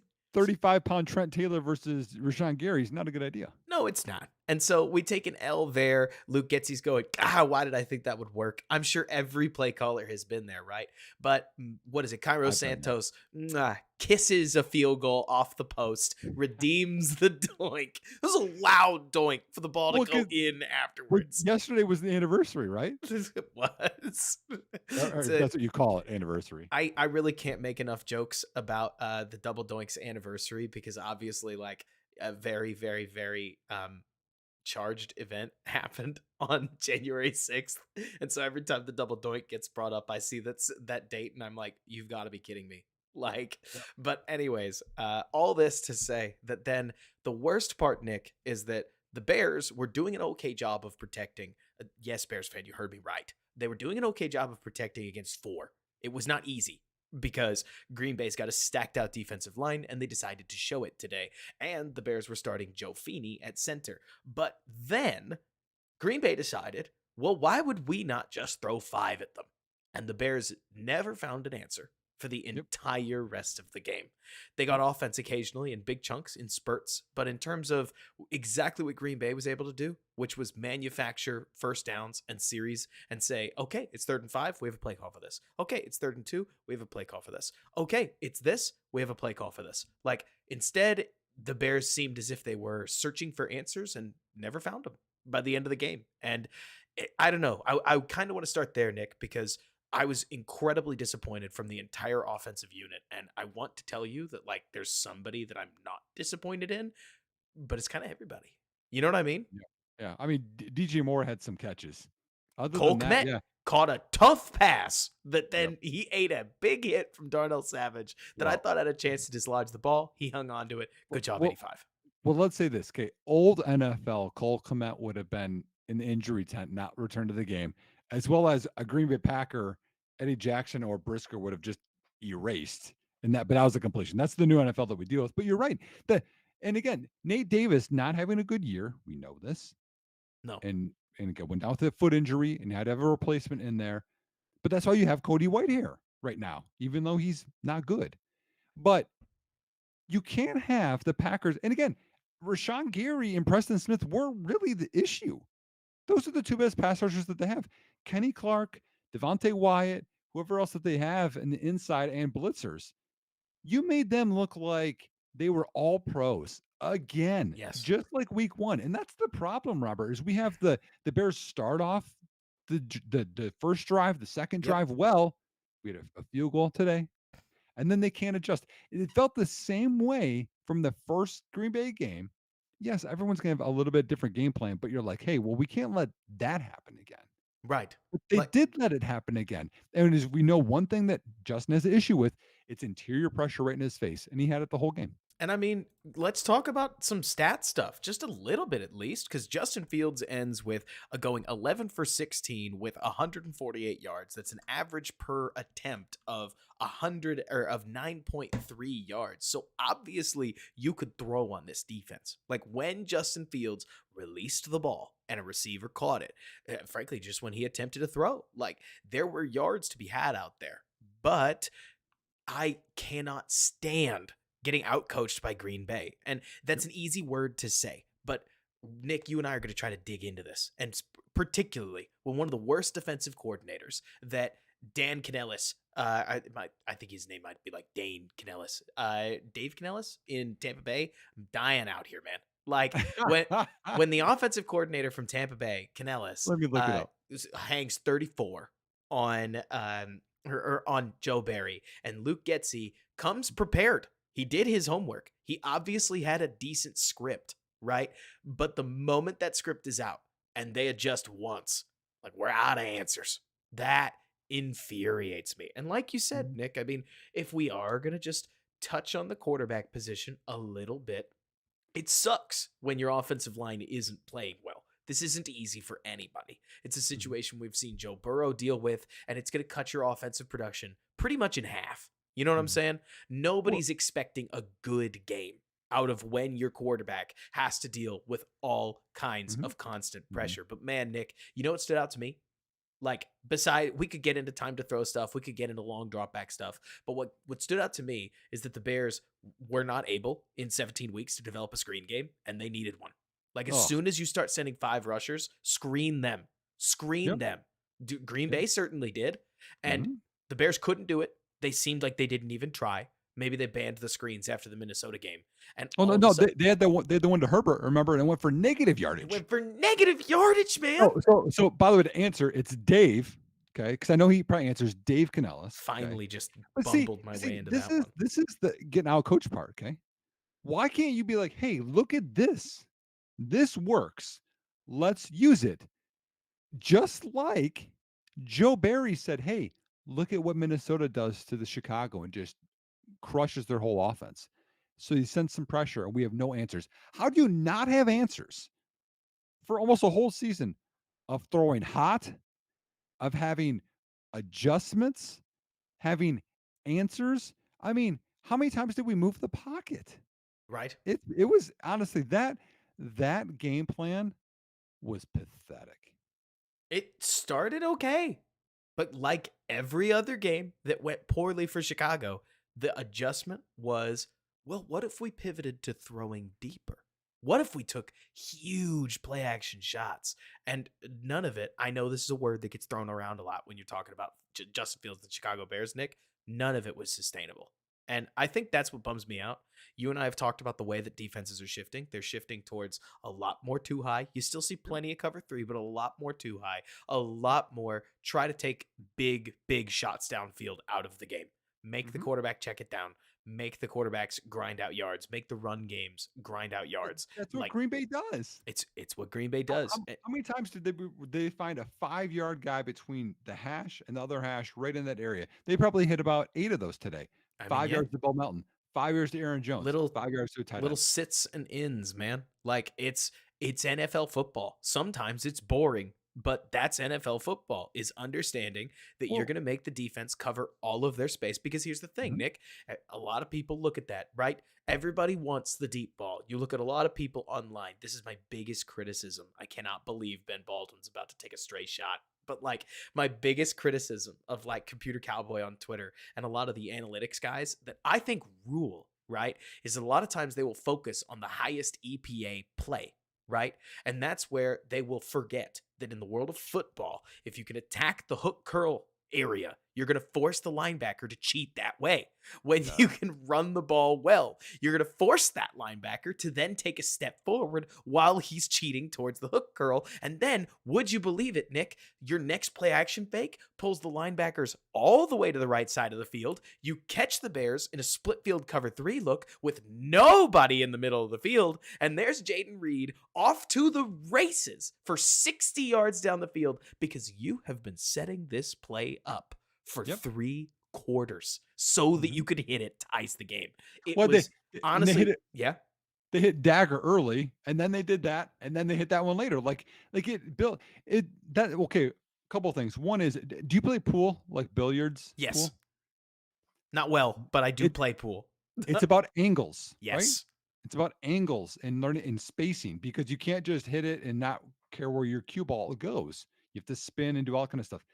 Football is about spacing Hmm. and angles. That's what it is, y'all. And answering your question, as a coordinator, and I talked to my offense about this. Like, what you need to do, first down, your only goal on first down is to get a minimum of 4 yards.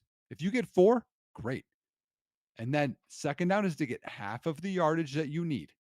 Let's say it's 3 yards. Then it's third and three. Then it's manageable. You can do whatever you want. Say you get nothing on first down.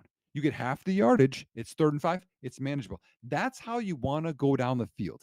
The Madden runner out the quarterback doing whatever and throwing deep. Like, I remember playing Madden again. This is maybe before you watched football, Robert. I played Madden '04 a lot, y'all. '03 and '04. That was like Michael Vick cover was '04. Okay. And everyone just picked Vic and just ran around and threw bombs to Brian Finnerton. Okay. There's a few of you that are like, oh my gosh, I remember all this, right? That's people picking Lamar these days, Yeah, right? yeah, You exactly. play Yeah. And quarterback exclusively with right trigger held down. like that's not realistic at all. To show you how unrealistic it was, Robert, all I did playing them is I played with the Saints. That's when they had Aaron Brooks, Michael Vick's cousin, by the way. And I put Michael Lewis. They had a little return that was fast that was just as fast as Vic as the linebacker, and I just mirrored him. And they were so mad. Mirroring with the kick return. It's not realistic. Okay. That's not football. 5 yards, 3 yards, 3 yards, first down. 8 yards, run 1 yard, run 1 yard, first down. Like that's how it works. It's not always going to be the bomb, but you're talking about with the spacing and messing with looking this way to move the linebacker so you can hit the guy behind him. That's what it is. But the Bears don't have the layers at all. Matt No. LaFleur is 3 steps ahead of anywhere Chicago is. The Bears called a slant on 3rd and 7, and it felt like an in the bag play call for this Bears offense. And I was like, that's supposed to be easy. Like, there's not a quick game thing, there's not a screen thing. There was nothing, I think, by the end of the season, Nick. I cannot believe I'm saying this, but I think I mean it. That there was no sustainable part of the offense that I pointed to and I said, yeah, that's definitely going to work. When the run game started working against Arizona, I was like, we're going to roll these guys because we Yep. actually have something that isn't just chunk plays that's going to get us into the end zone. Yep. And against Green Bay today, it very quickly became clear, I guess by very quickly, I mean after the first quarter, that the Bears' normally hot start had resulted in 6 points. And as soon as Green Bay scored to make it 6-7, I was like, oh boy, the Bears are in really new territory here. Because Mhm. normally this is when they switch to a conservative run focused approach to try to close the game out. Instead, they switch to a conservative run focused approach to try to get back into the game. Yeah, it And was weird. I think, did I see Fields didn't throw a pass in the third quarter? Yeah. Well, he also, I mean, he ran on some of those or got sacked on some of those, but like what bugs me is like if you're going to do that, Robert, lean into it. Okay. Th- Oh Then no. then then N- then like then like zone read it. You know what I mean? Nick, And that Nick. I saw it. I saw it. But give me a second. Like then just run all the time. Who cares? You know what I mean? Now listen. Do you want me to go into this? I do, because it's been the death knell. When a Packers defender says it, Wait, it's like, they're talking crap. read the Okay, quote. so Quay, I will hear. I already have my answer. I It's easy. know. Okay, so Quay Walker on Justin Fields. Thank you, person who added this in our chat here. Um, Quay Walker on Justin Fields. Whenever we can keep him in the pocket and allow him to just play quarterback and not allow him to run, we got a real good chance of winning the game. Well, that's obvious the case when Chicago has one receiver. Well, I mean, you only have one person to worry about. And I when you keep him in the pocket and there's not time to throw, of course you're going to win. That's the what I could say the same thing with Lamar. I could say the same thing with you whomever. Let's just yes, keep him in there and let's have their interior O line play like crap. We got a good chance to win. Duh. you're totally right about the line part. That part, absolutely. But man, Nick, so like me personally, right? Like I have gotten really tired. We obviously watch a lot of Green Bay Packer football, right? Mhm. And as much as I hate saying it, right? You know that concept of Stockholm syndrome, right? Somebody's a prisoner somewhere long enough that they turn around and love their scenario. Man, I took a hard look in the mirror like last week, Nick, and I was like, why am I so friendly with West Coast football? Like, why does West Mhm. Coast spread offense football speak so much to me? And I saw 12 staring back at me, like both TV and AR 12, like Tom Brady and Aaron Rodgers. And I was like, oh, that makes a lot of sense. And so watching the Packers do something that I end up feeling, or that I end up loving, is something that's common. And here, the Bears took Bo Melton, they took Dontavion Wicks, they took Jaden Reed, all players I really like, but all players with less than 2 years experience in the league, and many of them rookies. And man, they threw for 400, or they threw and ran for 432 yards on us. I feel like this is something that, look, I'm not trying to do the whole like, oh, quarterbacks elevate the roster thing and like turn everything into, if you don't have a good quarterback, then your team sucks. It's never that simple. You know that, Nick, right? Mhm.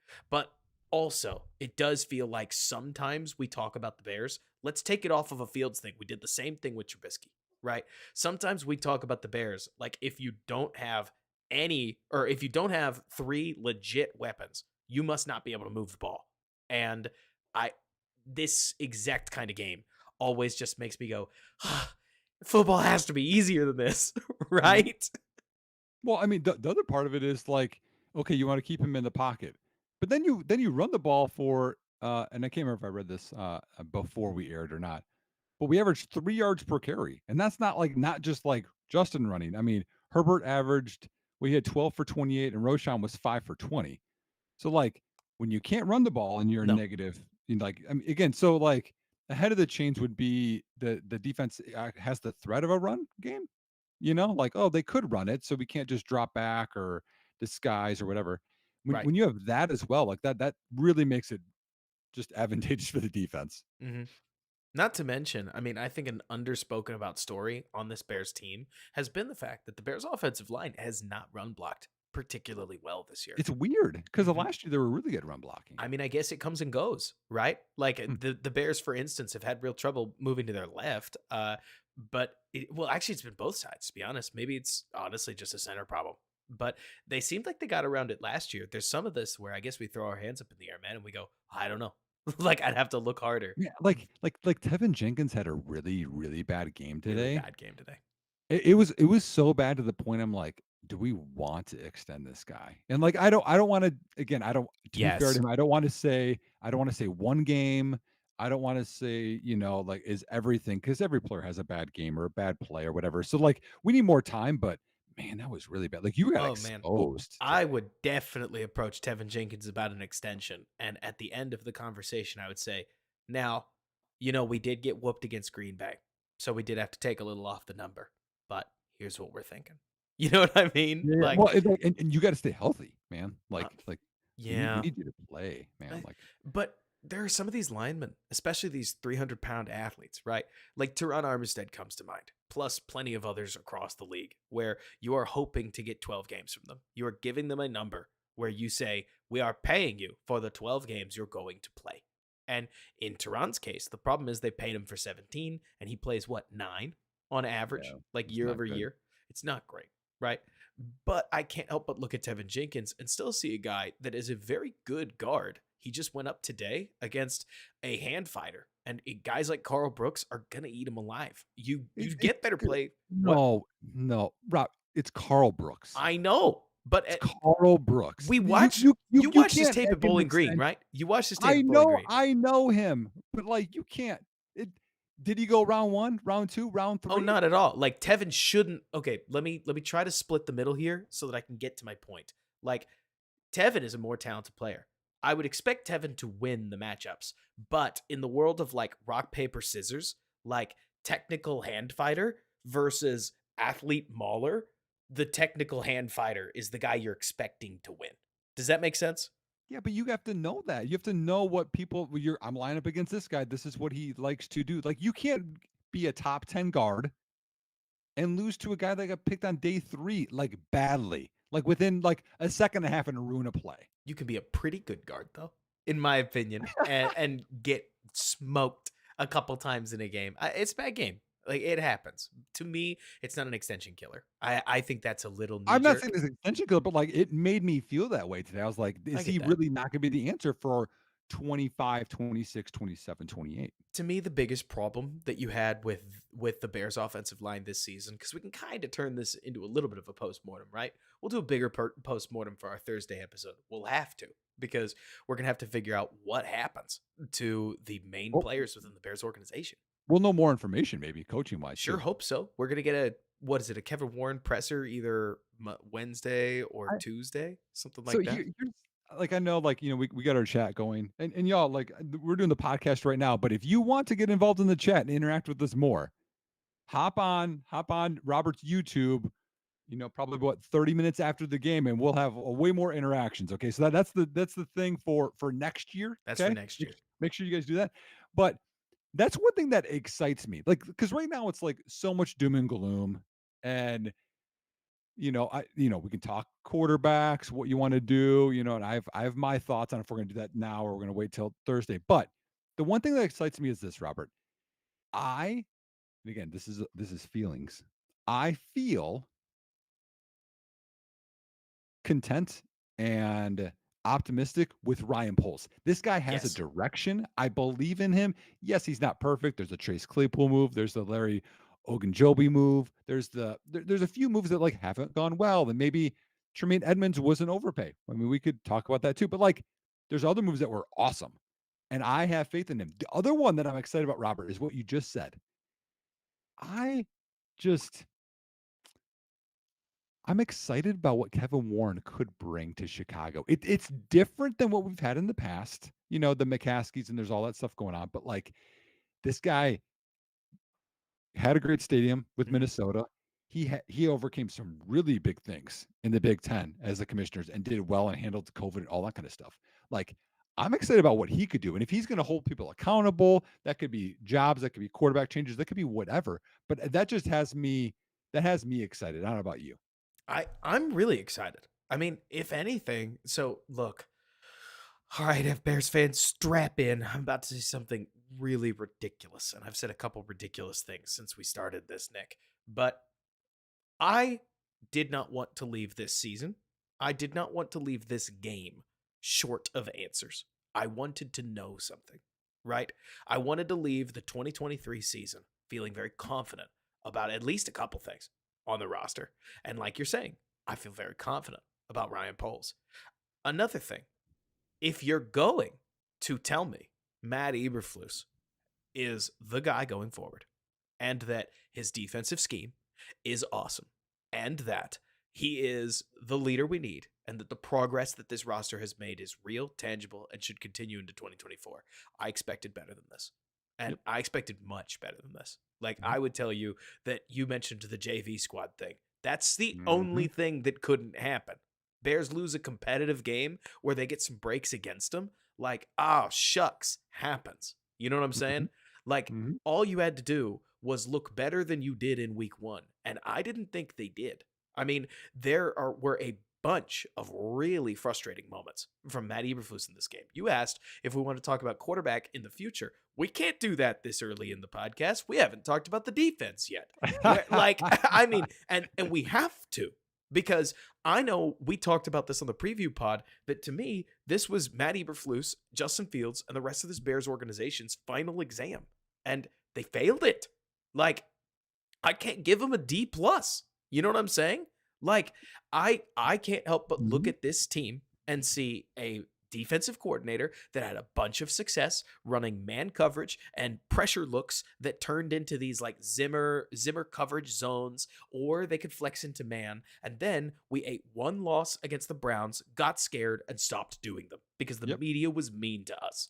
We went back to what we knew, which was running a bunch of cover two and cover three. What happened? Well, it beat Taylor Heineke. Congratulations. Despite leaving a bunch of seams open throughout the entire game, everything the defense had done deteriorated over Yep. the last 2 weeks. And suddenly you had Atlanta breaking open massive chunk plays. They scored more against us than they did against the Saints, I think. I actually may need to fact check that, but the Saints I blew don't them know. out at the end. Yeah, I don't yeah, that was did you see the last play? It was so bad. But anyways, staying on my roll, right? Yeah. Like, then you play the Packers. You play against a team that I think you and I would both agree is a requisite NFL playoff team. You want to know what the crazy part is, Nick? There are scarier teams than the Packers in the playoffs. There are much scarier teams that Oh, you'll easily. that you'll Yeah. see than the Packers in the playoffs, and we got smoked by them. Right? All So that talk about, Chicago's the team that nobody wants to play. Like, ooh, that felt not true today. no, no, so like basic premise of defense, okay? Stop opponent from scoring, stop big plays, and limit whatever plays to the shortest gain possible. They allowed big plays. I think a lot of it's because they didn't generate pressure. And that's again, shame on you for either disguising there on the one touchdown. You didn't have Walker or Sweat in the game. That was awesome. But the other one that bugs me, Robert, is we have a group of defenders that aren't limiting gains. I mean, it is all season. I have mentioned this with Tremaine Edmonds. He's there. He's big. He's athletic. Mhm. A guy catches the ball or runs right in front of him. He stops. He waits, and then he'll catch him when they come to him, or he'll go 1 yard in front of him instead of just like Jack Sanborn going all out right at him and then coming under control and doing like you can limit 1 yard, you can limit 2 yards less.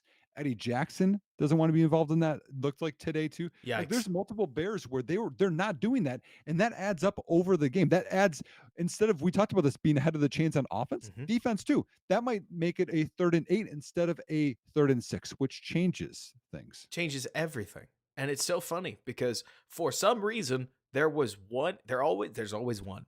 Normally it used to be David Montgomery, right? But there was one bear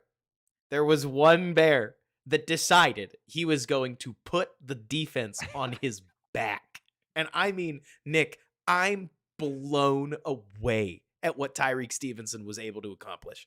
Do, I do, wish I was overselling it, but it felt as if, did you feel this way? Like the Packers would roll, they would be on schedule, and suddenly 29 would make a play and derail a drive, right? do, Especially that first one. That could have sent such a horrible message to Chicago. But instead, Romeo Dobbs makes a gorgeous snow cone catch on a gorgeous throw, and Tyreek Stevenson won't let him keep it. Sets yep. up Demarcus Walker, picking up a coverage sack, which sets up a shank field goal inside your own house. Their kicker has not been great. What's his name? Carlson? Is Rookie, it Anders rookie, Carlson? yeah, rookie. Not Hey, not do, good. do, you have to know this. So I'm watching the game, from my home Mhm. here, Mhm. and this thought came over me, and this was probably in the second quarter, Mhm. and I was like, a long time ago, the Deion Sanders, right? Probably the best cover guy ever. Maybe Revis is up there, whoever you want to talk about. But what they would do is they would put them on the worst receiver. Most of the time back then, it was like one receiver or one Right. receiver, then the tight end, and the other receiver. They put them on the single receiver side, the bad tight end or the bad receiver, and then they would shift the safety coverage opposite. So that way you have like three guys guarding the other Mhm. two or four, and then you're like, oh, Dion's got that guy. In the second quarter, literally, I was like, bro, just put Tyreek Stevenson on an island with the receiver, man coverage. I'll live with that.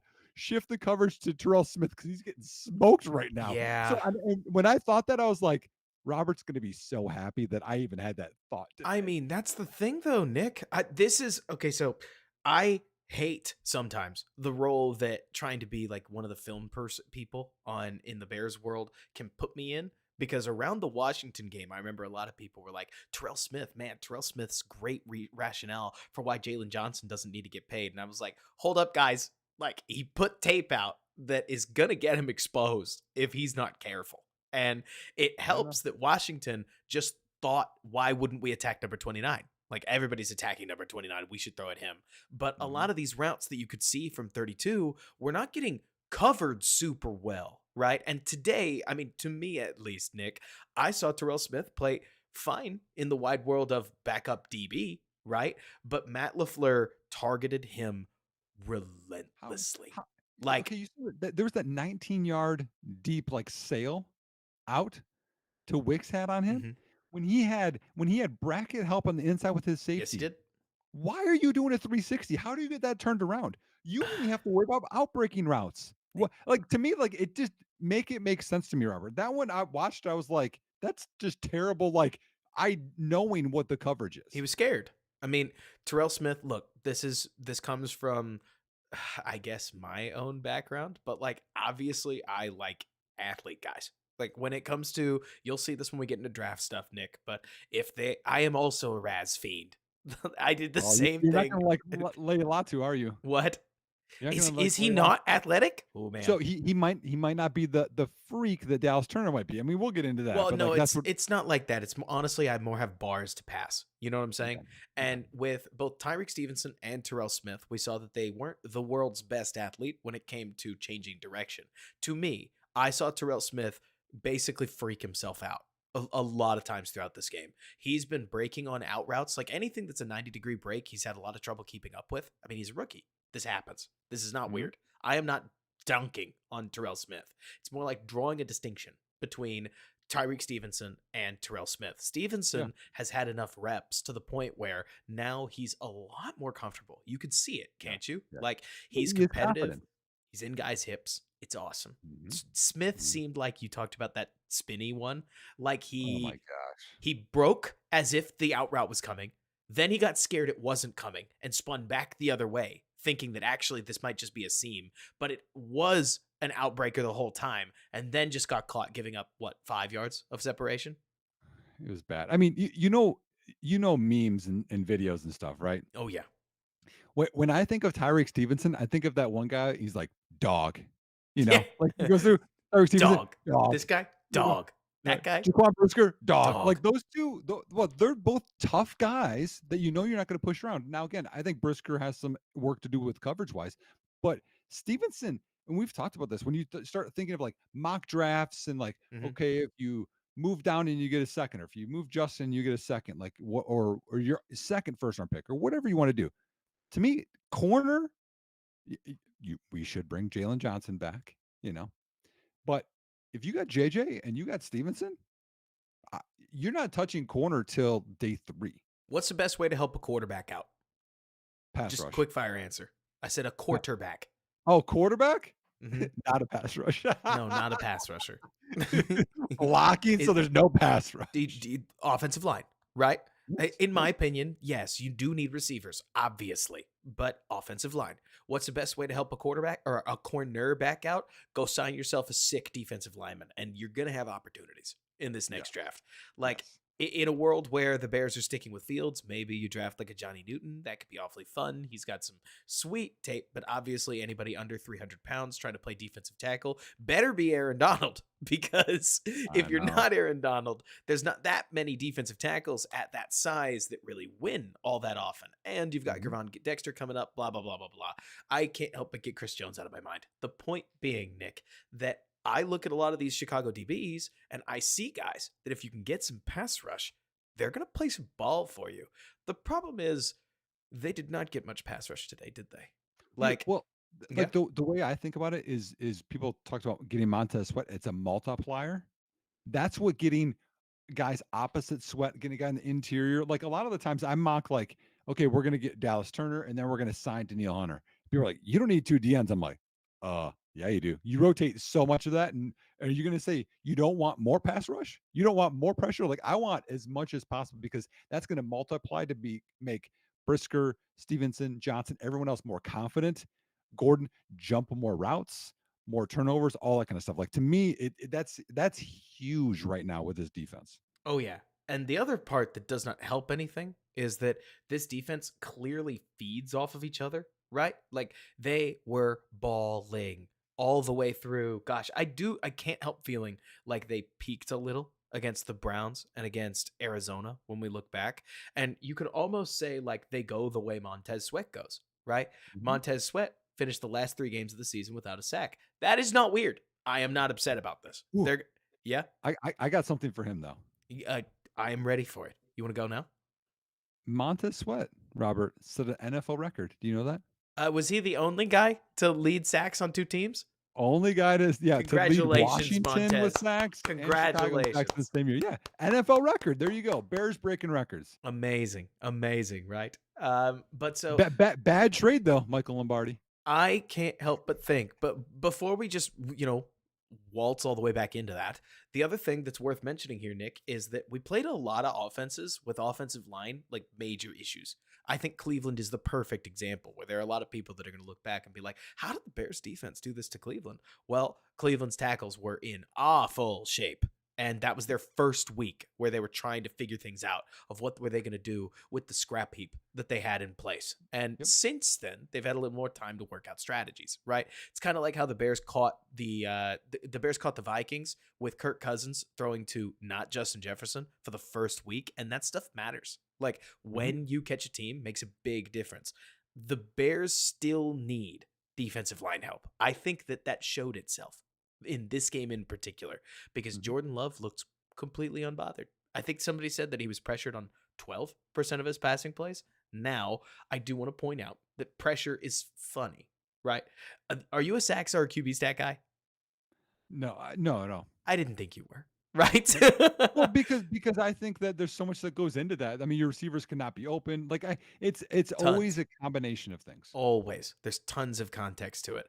Jordan Yep. Love also threw the ball quickly throughout the entire game. I'm not Hmm. surprised he didn't get pressured because he just launched the ball. Like Hmm. sometimes the guy was wide open. Sometimes the guy was barely open. Who was it? Was it Melton who made a sweet catch over the middle where Jordan Love fired it like behind him and high, where he had to track the ball and pull it down, especially early, man. Like I know there are going to be a lot of Bears fans that are going to potentially hear this as sour grapes. Jordan Love looked nervous AF early in this game. Like he was not calm. Ball placement was all over the place. And I thought his feet were jumpy in the pocket. But the Packers offense did a good enough job of creating success. Aaron Jones is Yep. unbelievable. That guy is all constantly underrated in NFL circles, I He think. is. Yep. And they calmed him down. And by the end of the game, Jordan started chucking darts. I know you didn't like it, or you didn't think it was anything, but I thought Jordan's first touchdown pass was really, really sweet, threading it I I between.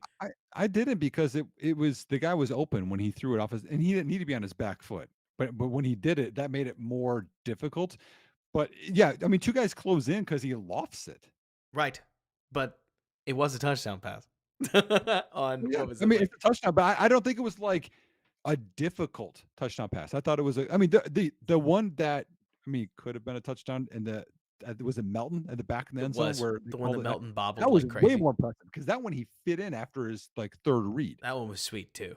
Like it sucks because at least when I'm watching him, because I remember I did this whole thing on Jordan Love, basically saying like he's a good player, he's got flaws, and I worry that the Packers' young skill core is going to basically be too Yep. much for him to handle. Yep. Matt Lafleur has done a killer job in Green Bay, and He has.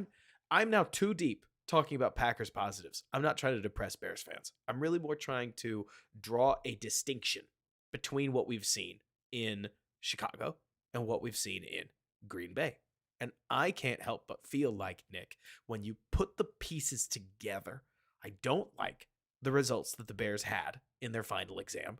And given the whispers of Jim Harbaugh, which I would imply means that the Bears might be open to a coaching change, am I overreacting to want one?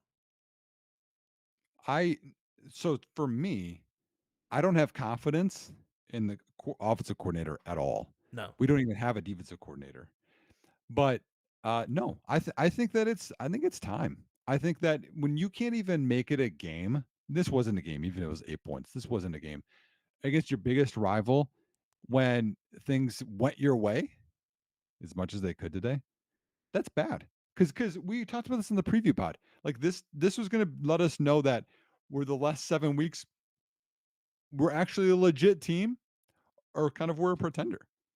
And it just revealed that I don't think that we are. And when you have that on top of how the season started, on top of last season, on top of, we talked about the development of the offensive guys, right? I think the defensive guys have had some development, but also, I mean, Tremaine Edmonds, you signed him for a lot of money. He was PFF's like sixth best linebacker last year. He was not that this year. You look at Eddie Jackson, looked bad this year, y'all. Like you love Eddie, I love Eddie. He looked bad. You look at defensive end decisions that you made, and we had no pass. Did you see that one jet sweep where Dominique Robinson was still running inside, was completely lost out there? This is the last week of the year, and you're lost. Like to me, like you Um, had all that on top of there. It needs to be a fresh start. And I don't know if you're going to go here or not, but I will. The fresh start for me, it could be Harbaugh, could be Ben Johnson, could be there's lots of people. I know people don't want to think it, but Mike McDonald, how well he's doing in Baltimore with that defense, amazing. I wouldn't be opposed to. I know we want to have the offensive guy to line with the quarterback. Do that, and they can decide whatever they want at quarterback. Right now, where am I at with it? I would reset and I would go with a rookie quarterback in trade fields. That's where I'm at because to me, it's just like Eberflus. It's like, yeah, there's some good moments. I don't know that it's ever been super fair for Justin. I don't know that this is super fair for Eberflus. Last year was a reset No. year and you finally get this, but there's too much mud in the water to feel super confident with it. And to me, you have the opportunity with draft picks, with salary cap space, with people wanting to come here, that you should reset this whole thing. That's the trouble, right? is we talked about this on the pre-show, but the Bears have consistently been a year late in rather than a year early with most decisions they make. Right? It's very rare that the Bears are the fashion-forward, avant-garde group that's going to try to do something really fresh and new. You could argue that Poles has done this a little bit. I think that Poles has worked the trade deadline really, really intriguingly. I mean, he's now twice added Claypool and then added Sweat. And say what you will about Sweat's performance in this game, right? The turnaround that the Bears had on defense was about as fun to watch as a Bears fan as I think we've seen in a couple of years. And I'm glad it happened. Not to mention, I'm glad he's on the team. That was the idea. Same idea behind the Claypool trade, but you could even argue Poles improved the process and said, okay, so maybe we don't deal for Chase Young. Like, maybe we don't take a flyer on the flyer guy because if that combusts, we've committed to a lot. Maybe we up this a little bit and Mhm. take a proven guy, which, hey, that's nice. But normally the Bears are loyal to a fault. And I'm with you. I think that Eberflus getting fired 2 years into this whole era is too early for nearly any head coach. And I don't think he's been so categorically awful that you have to.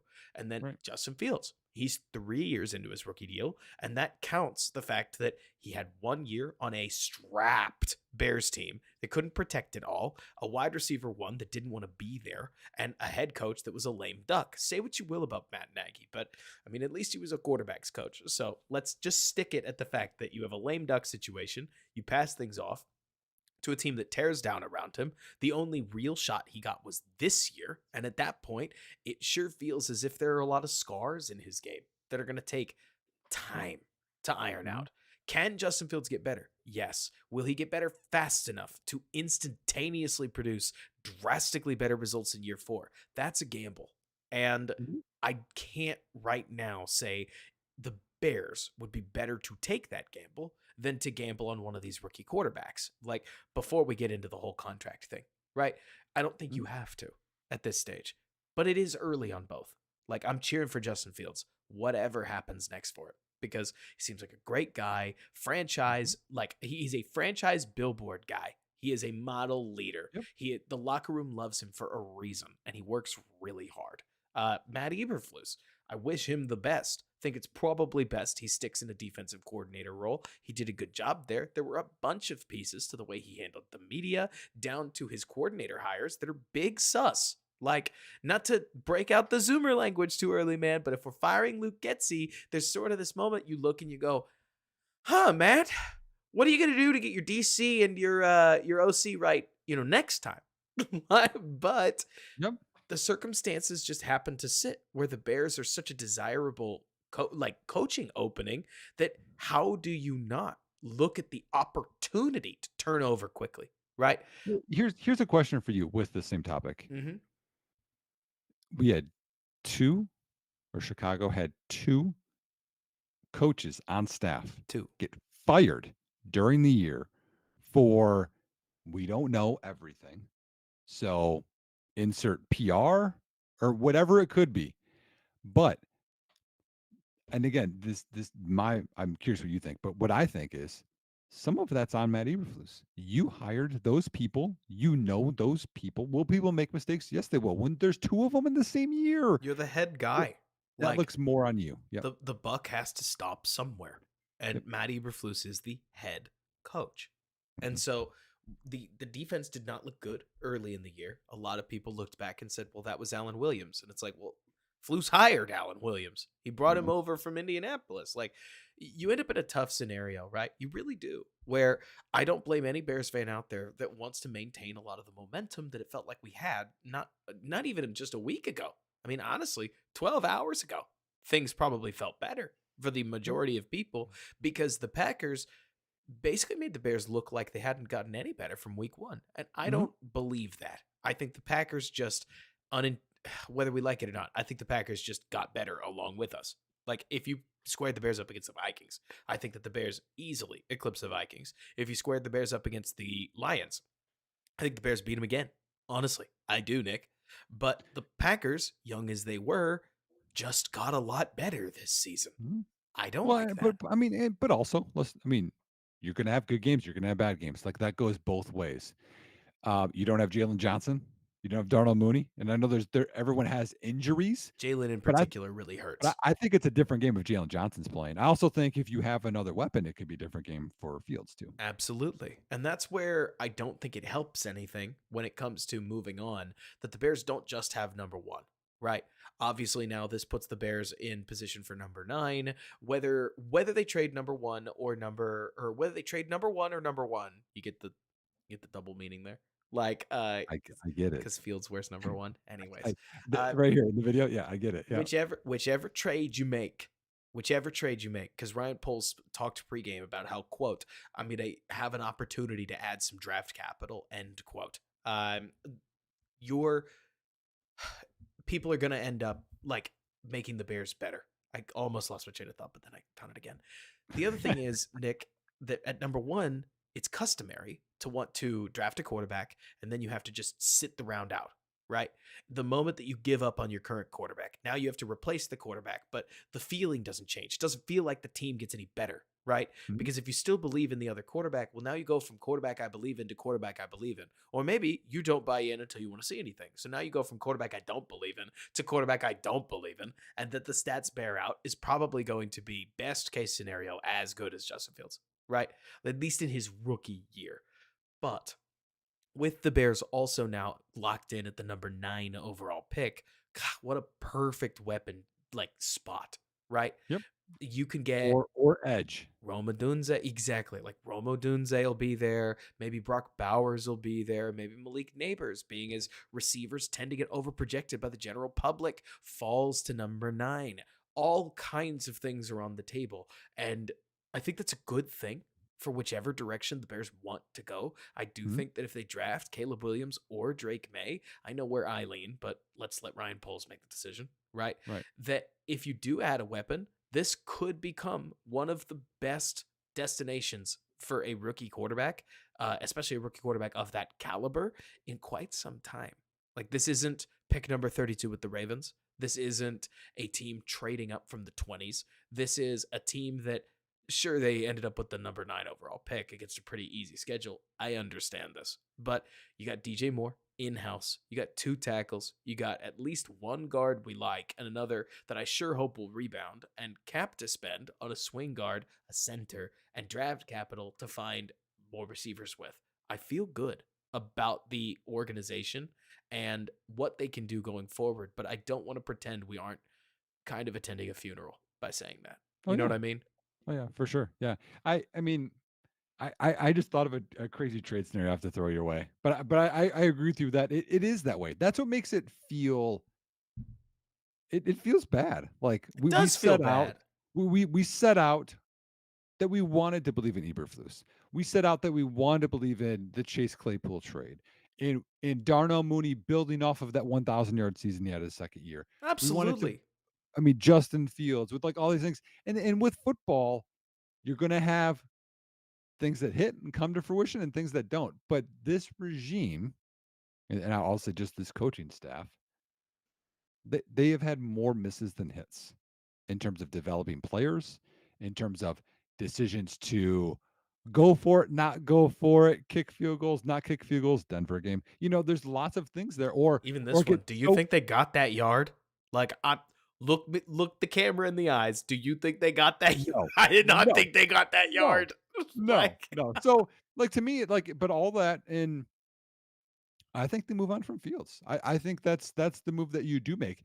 Now, another idea, because we think of, like, we'll move Fields, we'll get, a second, maybe another what? pick, whatever. I just have a crazy scenario out here, okay? Yes, There's I mean, Chicago goes quarterback, Washington's going quarterback. right. That's 1-2, Oh, the right? trade up scenario? Yeah, I You have one have to be for you. about to pitch me a trade up, right? Yeah, what do you think? I I don't see why not. Now, me personally, I think that, okay, so I could do a No, whole can you hear it or no? You wanna hear it or no? like, can, oh, what is it? Okay, you've got specifics. Go. Yeah, yeah. Here's my trade scenario. New England is Mm-hmm. 3. Mm-hmm. They're gonna miss out on the 2 quarterbacks. Now, maybe they love Jaden Daniels. I don't know. We'll Maybe they see do. how that works out, Maybe right? they Maybe just he's feel like reading they that, have to. right? But what if they trade 3 to Chicago for 9 and Justin Fields? I mean, I would definitely think about that. I would want to. I'd be dying to know what Fields' market value is at that point. That's pretty heavy. Like, if memory serves, You may need more than that. the jump from 9 to 3 is on the Jimmy Johnson chart, I think 600 points, which is a high second round pick. If that's the market value, I'm definitely interested. I will tell Mm. you, Nick, that because the Bears aren't looking for a number one receiver, they're looking for a really, really, really, really, really good number two receiver. That, hey, if he displaces DJ Moore, oopsie, right? Right, Then that's what I'm saying, yeah. to me, it's not that the standard gets lower. It's that you have this value opportunity, right? To where you could argue MHJ, Neighbors, and Adunze all kind of max it out, right? So long as you can get open as the second banana consistently, which you would hope all three of those Yep. would be able to do, you don't literally get the same player, but figuratively speaking, you get about the I know same what you amount of mean, yeah. value. I know what Yeah. you mean, yeah. But MHJ's sick. Like, if you got Yeah. to add him, what am I going Like, to do?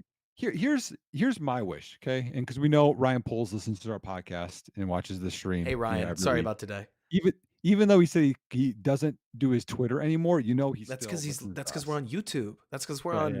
Yeah, he like every doesn't need it. podcast site that's doable. Here's what I want. And again, like my Bears fandom stretches longer than yours, Robert, because we talked about you Yep. talked about the double doink memory, I just saw that the Keith Trailer pick almost six. I remember watching that in my basement as a high schooler. So Hmm. um my wish is this. I've seen one time, and I could argue the 1994 season, 95 season with Eric Kramer, one time that we have surrounded a quarterback with a ton of weapons and Yes. supported them for them to succeed. I don't care if it's Justin, I don't care if it's Caleb, I don't care if it's May, Jaden Daniels, Michael Penix Jr., whomever it is. Surround them with more weapons. You need at least, I would say, at least two more receivers, one solid one, maybe of that, you know, increase the backup tight end stuff, protect more, give them a chance to thrive. I am begging you for that. I don't care what you decide. It better be supporting the quarterback with weapons and a better line. Oh yeah. I mean, for crying out loud, it took us years to rally anything around Jay Cutler. I remember Jerry Angelo originally, if I'm remembering the situation correctly, Jerry Angelo all but literally said, "That's it. That's it. I got the bear or like I got a quarterback. We don't need anything else. Good quarterbacks elevate the roster, baby." And then you had the Martz year, and then you had to unwind all that stuff, right? Like, it's funny because then obviously they were ultimately able to surround him with Martellus Bennett, Brandon Marshall, Alshon Jeffrey, and Matt Forte. And what do you know? They produced the third highest scoring offense in ball that year. So, But also, who else succeeded with that offense? oh, McCown.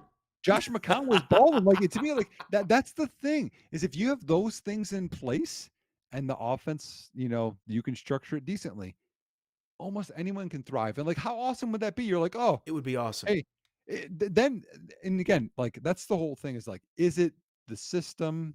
Is it the quarterback? Is it the weapons? Like Tua, the weapons carry him. Mhm.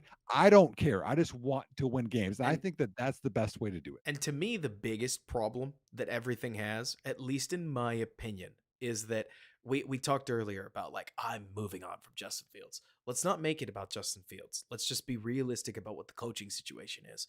If you are moving on from Luke Getzey, I would like to move on from Flus. I still can't be certain that's going to happen. Like, he did win 7 games, which is about what the moment they made the Sweat trade, I would have loved to see an eighth win. Like, I know you can't retroactively change things, but the moment that they traded for Sweat is the moment that I would argue that they went from a 7-win floor to bing, please let's win 8 games, right? But also, I know we had the expectations of what this season was going to look like before the year started, and we both picked over the 7.5 wins. We did. But after going 0-4, then finishing with 7 wins, which is more than double what you had last year, that's still pretty awesome. I'm not gonna say it's not. I know you beat up on some bad quarterbacks, and Bajent was in there for some, and even he got some wins. Totally. But man, it wasn't a bad year. It I wasn't a great it year. it It was wasn't. not bad though. I have a hard time just this is at least how I hear that, Nick, where it's like watching one of my college basketball teams where I go, so for the first 10 minutes, I know that we went with like 2 for 15 and we scored 6 points. But after that, the offense started clicking and we only lost by 8. And I go, you know what I But mean? the expectations wouldn't be there in the I'm rebuild. You know I'm that. totally with you. I Okay. am totally with you in principle because winning all those games in a row is not easy. It's the No. NFL for crying out loud. But anyways, back to the Justin thing. To me, the harder part about Fields is that I like the coaches so little that we then have to be realistic about what we're looking at within the Fields scenario. Is Fields Mhm. going to learn a third offense, right? Is Fields going to get a third head coach with the prospect of the fact that a lot of Bears fans don't want to pick up his fifth year option, meaning that then you'd get one, you kind of get 1 year for him to prove something to Yeah. you. And that's Daniel before Jones. that's it. Don't bring that name up. That doesn't Well, make no. anything any better. No, they Like, didn't pick up his fifth-year option, and so then they right. had to do that's what I mean. I think you'd have to pick up his fifth year option if you were sticking with him, which, hey, the Bears don't have to make that decision until after the draft. But that said, I almost think Justin Fields becomes a casualty of Matt Eberflus blowing his opportunity. That's how I see it, right? Where the Bears have the opportunity to reset at least the offensive staff, but maybe the whole staff from top to bottom. And then you can ask the new coach, like, hey, what do you want to do? Do you want to use number one on one of these quarterbacks, or do you want to stick with Justin Fields? And if they'd ask that, there's just a very low probability that the Mhm. quarterbacks or that the coach is going to want to stick with a fourth year quarterback that now has much less runway than a wide-eyed, bright-eyed, or like potentially very talented rookie. But Well, like, we would have to have confidence. Like, let's say it's Harbaugh, let's say it's Ben Johnson, whomever, right? They get hired. They would have to almost, I think, convince us as a fan base, like, "Oh, listen, no, like, this is who I want. That's why I got the job. I want him." actually, you're right. That like, to Totally me, right. that's a and again, I like Justin, but to me, the new coach, which I think they should go that way, has to almost convince us that that's the path that I wanna go, not the other way around. Now, if Flu stays, I think Justin has to stay. Has to, well, okay, so that gets into the whole like should stay thing, right? Where it's like to me, Nick, I am so terrified of not finding a quarterback like basically ever for the rest of my life. I understand I'm not that old. I'm 29 years old, right? Been a Bears fan for 16 years. And to me, to stick with Matt Eberflus and almost punish the fan base, almost by saying, well, he's going to keep the quarterback too. We're going to build around him, is like, okay, we might be the Browns if we can get our stuff together. We might bottom out at the Titans. It's more than likely that we'll find our way somewhere to the Steelersy range of outcomes and then just stay there. Well, I get it. I get it, yeah. I, oh, I'm curious though, at the age of 13 is when you decided to be a Bears fan. Well, it's when I basically started caring about football. Like Oh, okay. my mom and dad had a bunch of arguments about whether or not like I was going to start paying any attention because it's an out of market team and she's a Dallas fan. But also when I was a kid, I was into lacrosse. Like that's what I was playing down in Dallas, Texas. Everybody was out there getting hurt playing tackle football in like fifth, sixth Yeah, grade, and I was like, oh, I'm too good for that. Until I became obsessed in seventh okay. grade during the Bears Super Bowl run. All it takes is one good run and you're hooked for life, right? Oh, so it was during the Devin Hester era where you became a Bears fan. That was it. That was my christening, so to speak. Oh, wow, okay. Hmm. Interesting. Alright, I guess I didn't know that. I mean, I was born into it, man. I was. Like, right here, y'all, right here Hmm. over my shoulder, we got the YouTube stream here. There's a football in the corner here. That's me at the age of, I believe, 4 getting an autograph from Walter Payton, Oh like, man, that's so meeting cool. him, and I got a piece of candy from him that I never ate, and it's like, to tear him about, like, it's not just a piece of candy, it's a piece of candy Walter Payton gave me, like, it's like, Exactly. I've been here my whole life, man, so, like, having someone, at the age of, in the early teens Opt in. choose to be a Bears fan, I was just curious. Oh yeah. And so within that, like I think what gets me, Nick, is there's all this talk about how quarterbacks, like quarterback play, quarterback efficiency, quarterback impact is down, Mhm, right? What does scare me? So, look, you know me. I like good arguments, but I'm about to make one that's not great. But I know it's not great. It's very emotional, right? mhm, In the last 10 Super Bowls, a Hall of Fame quarterback has won 9 of them. The other one was Nick Foles. This hinges on you agreeing with me that Matt Stafford is ultimately a Hall of Fame quarterback, which is a very thin definition. He may be a Hall of very good guy, but then all we do is we bump it down to 8, right? Yep, I I get think it. like 7 of those are Tom Brady and Patrick Mahomes, but all the same, they are a Hall of Fame quarterback. There are a lot of teams that made it to the Super Bowl, like the Niners with Jimmy Garoppolo, like the Eagles with Jalen Hurts, Hmm. like the Rams with Jared Goff.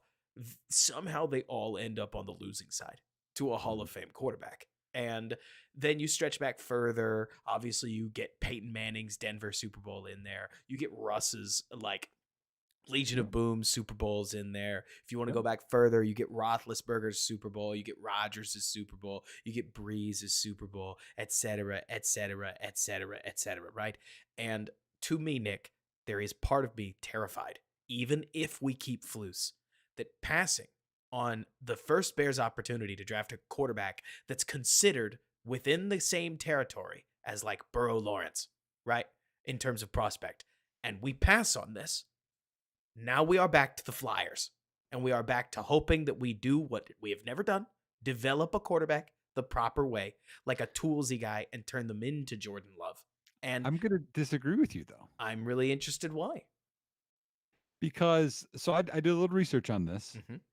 and I looked at people that took the quarterback first overall Yes, and what happened the next year. Now, this again, that this that that varies a lot. are am I allowed to say that? Oh man, Nick. Oh god. Oh god, I just hyped myself up even more. Oh no. The Bears situation mirrors teams taking a quarterback in between picks 8 and 10, as Yeah, in Allen and Mahomes. right. They are picking a quarterback at number 1. But every time we do the what happened with the team or with the quarterback at number 1 thing, you deal with quarterbacks who played on terrible teams. Well, no, that's my point though. So like, I did this study. I like looked over, Baker and Jameis. I mean, there's a big list. The majority of the time, I mean, like very high majority of the time, that next year they're picking in the top 10.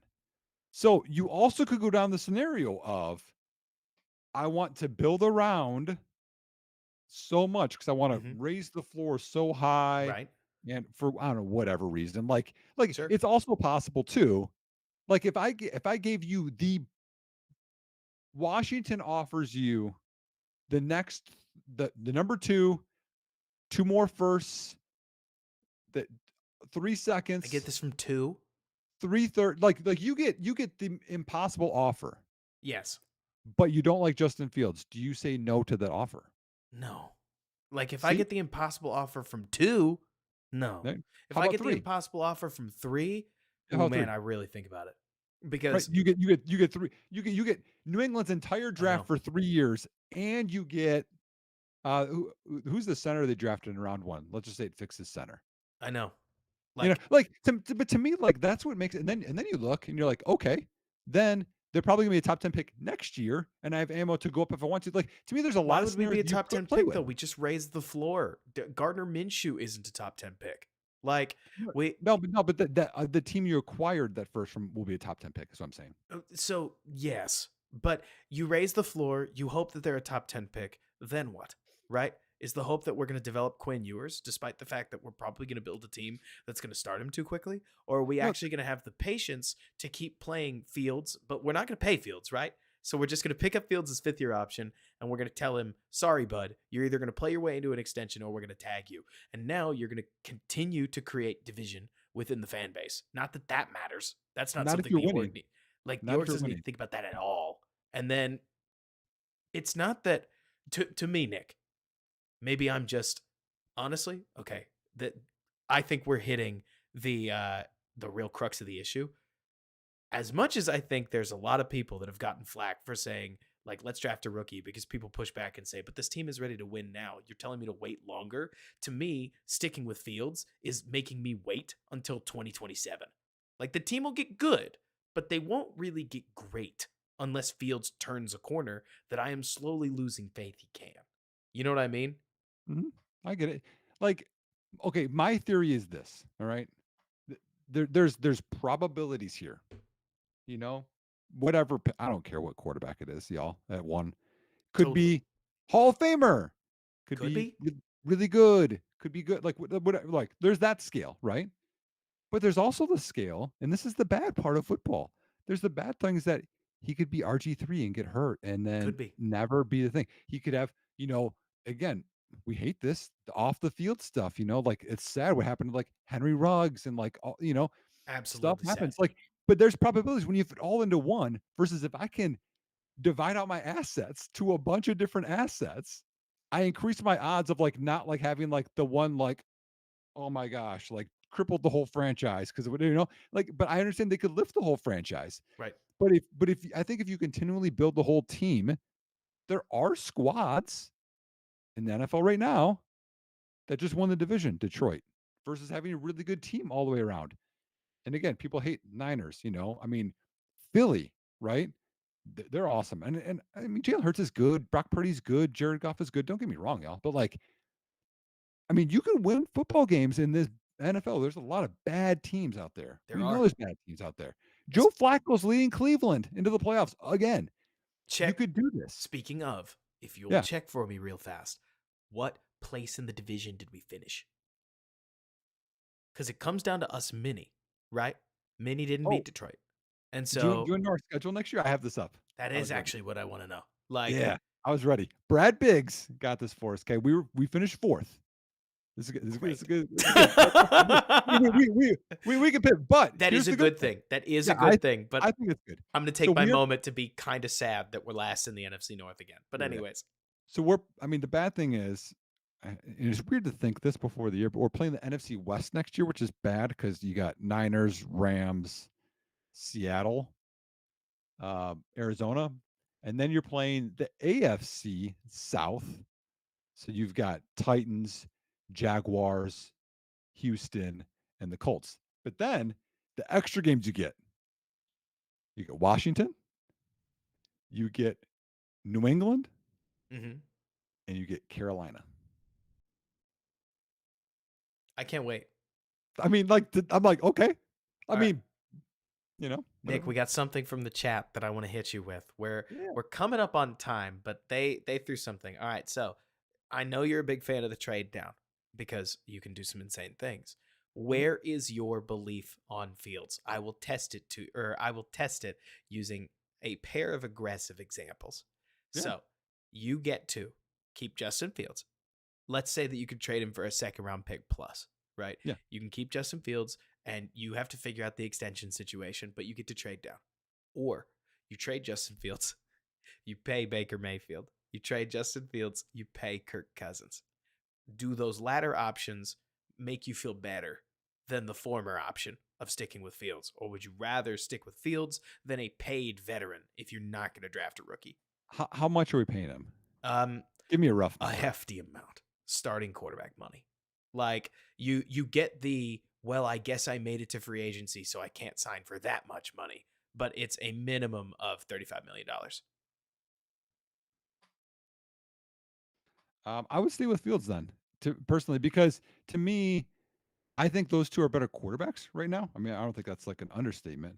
But also you look at Baker Mayfield with Mike Evans with Chris Godwin, right? Take him out of that. I wonder how that's going to look.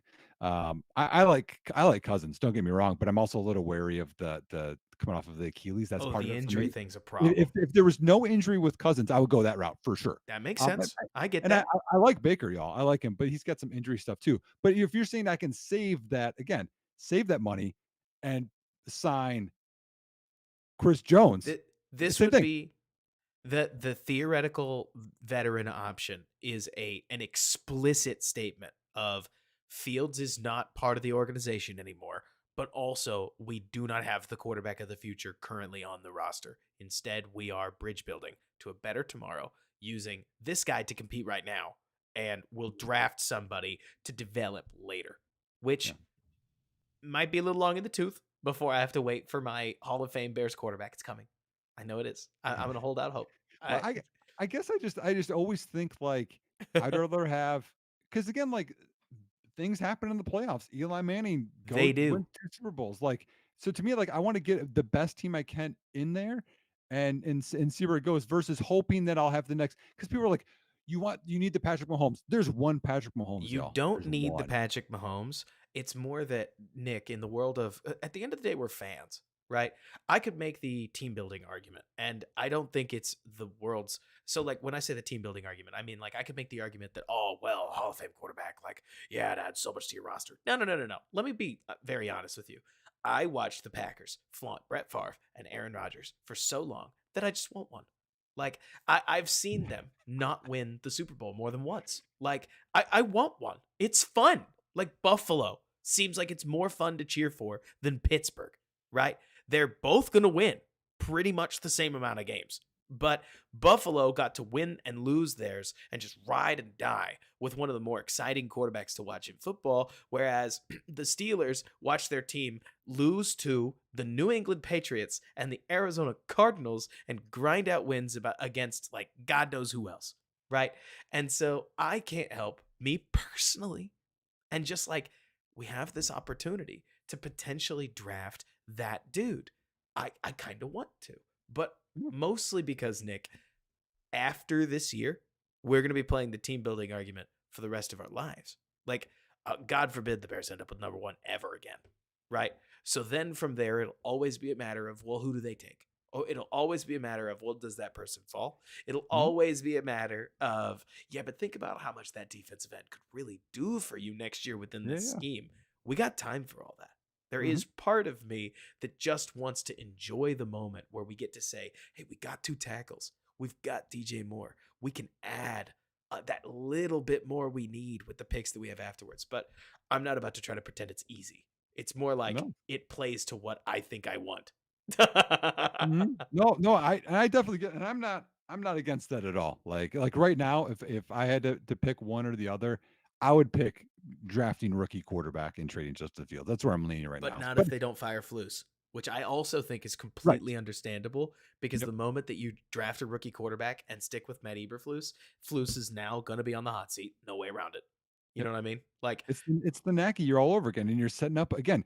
I want to set up a quarterback to succeed, whether it's Fields, whether it's a rookie, whether it's whoever. But like when you do that, who's going to be the offensive coordinator? Who's going to come in and be like, "Wow, that I know I get this rookie, but man, it's Flus and it's probably iffy there. Like he's on in one more. It's the extra John Fox year that like it just wouldn't feel good." no, it wouldn't. And theoretically, maybe it works out. I mean, that's the other thing, right? Is like Mitch Trubisky, there was a whole lot of consternation about what was going to happen after Buffalo. Does anybody else remember this? Am I Bernstein Bearsing myself, Nick? But like I remember a lot of worry that Mitch was going to go and there were crazy people that thought he was going to go out compete Josh Allen because Josh Allen hadn't fully ascended yet in Buffalo. But No, people said that. there were people that said that. But the much more common thought was that Mitch was going to spend a year under Josh Allen. Then he was going to go start. Then he was going to rip up the league. And then they drafted Kenny Pickett and summarily binged him after 4 to 5 games. And now Mason Rudolph has replaced him. And Kenny Pickett, I don't even know if he's the QB2 anymore. Like, Mitch may fall off the face of the league very quickly. With Justin, his story's not yet written. Like he certainly seems to me as if he's a capable starting quarterback, especially when he's healthy. But we don't know yet. And so there is part of me, Nick, that looks at this and we as Bears fans, we go, well, this whole lame duck thing never works, right? And I go, it is part of it maybe that a really good quarterback simply imposes their will. Let me use one example and just one. It's the cheapest example I can. There are all kinds of there's also a lot of worry about Caleb Williams' attitude issues. I can't speak for the guy. I don't know him, right? What I do know, Nick, is that a Hall of Famer named Aaron Rodgers is a massive butthole. He's a jerk and nobody likes him. Oh, Even well, even the people that say they like him don't seem to like him. You could talk about the family issues. You could talk about rifts between him and the head coach. And guess what? The org buckled to him. And the moment they finally stopped, another one did. Because when you're good, the like you, plenty of times. Yeah, you get it, right? what in the end, winning solves everything, Robert. Winning If you have solves everything. if you have the elite defense and they run the ball and your quarterback is one of the worst in the NFL, but you win a Super Bowl, would you care? No. And also I see people say, or I see people in here saying, if you're gonna move on, move on. Yet Robert agrees with you. I'm making peace with what the Bears might do. If we're not on the same Hey, page, so Nick. I was looking while you were talking about Trubisky. I have an amazing stat, and this is from Brendan. How do you say his last name again? Shagru? Is it Shagru? Shagru. Yeah, this is amazing. I saw this. I have to bring it up. Mitchell Trubisky, since being in the NFL, has made the postseason 4 out of his 7 years Oh my because he's gosh. in this year with Oh Pittsburgh. my gosh. Mitch, He made it with playoff god, Buffalo. man. Mitch is the king of having the accolades.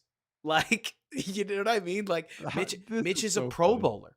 Mitch is the No, latest Bears Pro Bowl quarterback. he Mitch is. is the latest Bears quarterback to make a Super Bowl. Mitch turns it on in those 2 minutes. Like he's made the playoffs now for He will throw to the right really well, Robert. He's so good at being in the right place at the right time. And then the Bears drafted the guy who apparently swings the entire other direction. Because I think Justin Fields, all of his stuff should look a lot better than it does. It just Mhm. doesn't. Like, Yeah, I one of the best stats I saw from Mitch, and I can't remember what the threshold is, but there's a minimum threshold of passing attempts. It might be like 500, but he's the only quarterback to not throw a pick six that has more than like 500 passing attempts or something crazy right, like that. right. And I'm like, wow, what a record, man! I mean, it's just so funny looking back. Man, Nick, it feels to me like you and I could talk for another hour and a half. But at the end of the day, we kind of got to get through Black Monday first, don't we?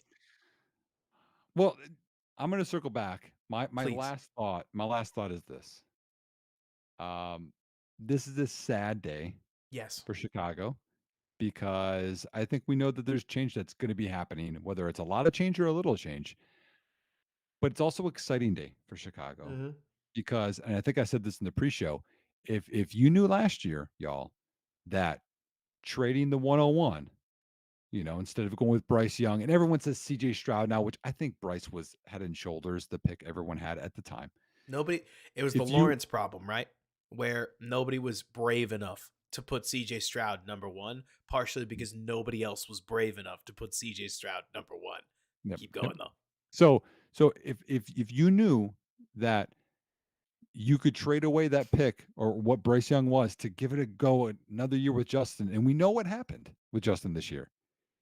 But you get the 101 this year, the 109 last year, the second round pick that turned into Tyreek Stevenson, a second round pick in 2 years, and DJ Moore.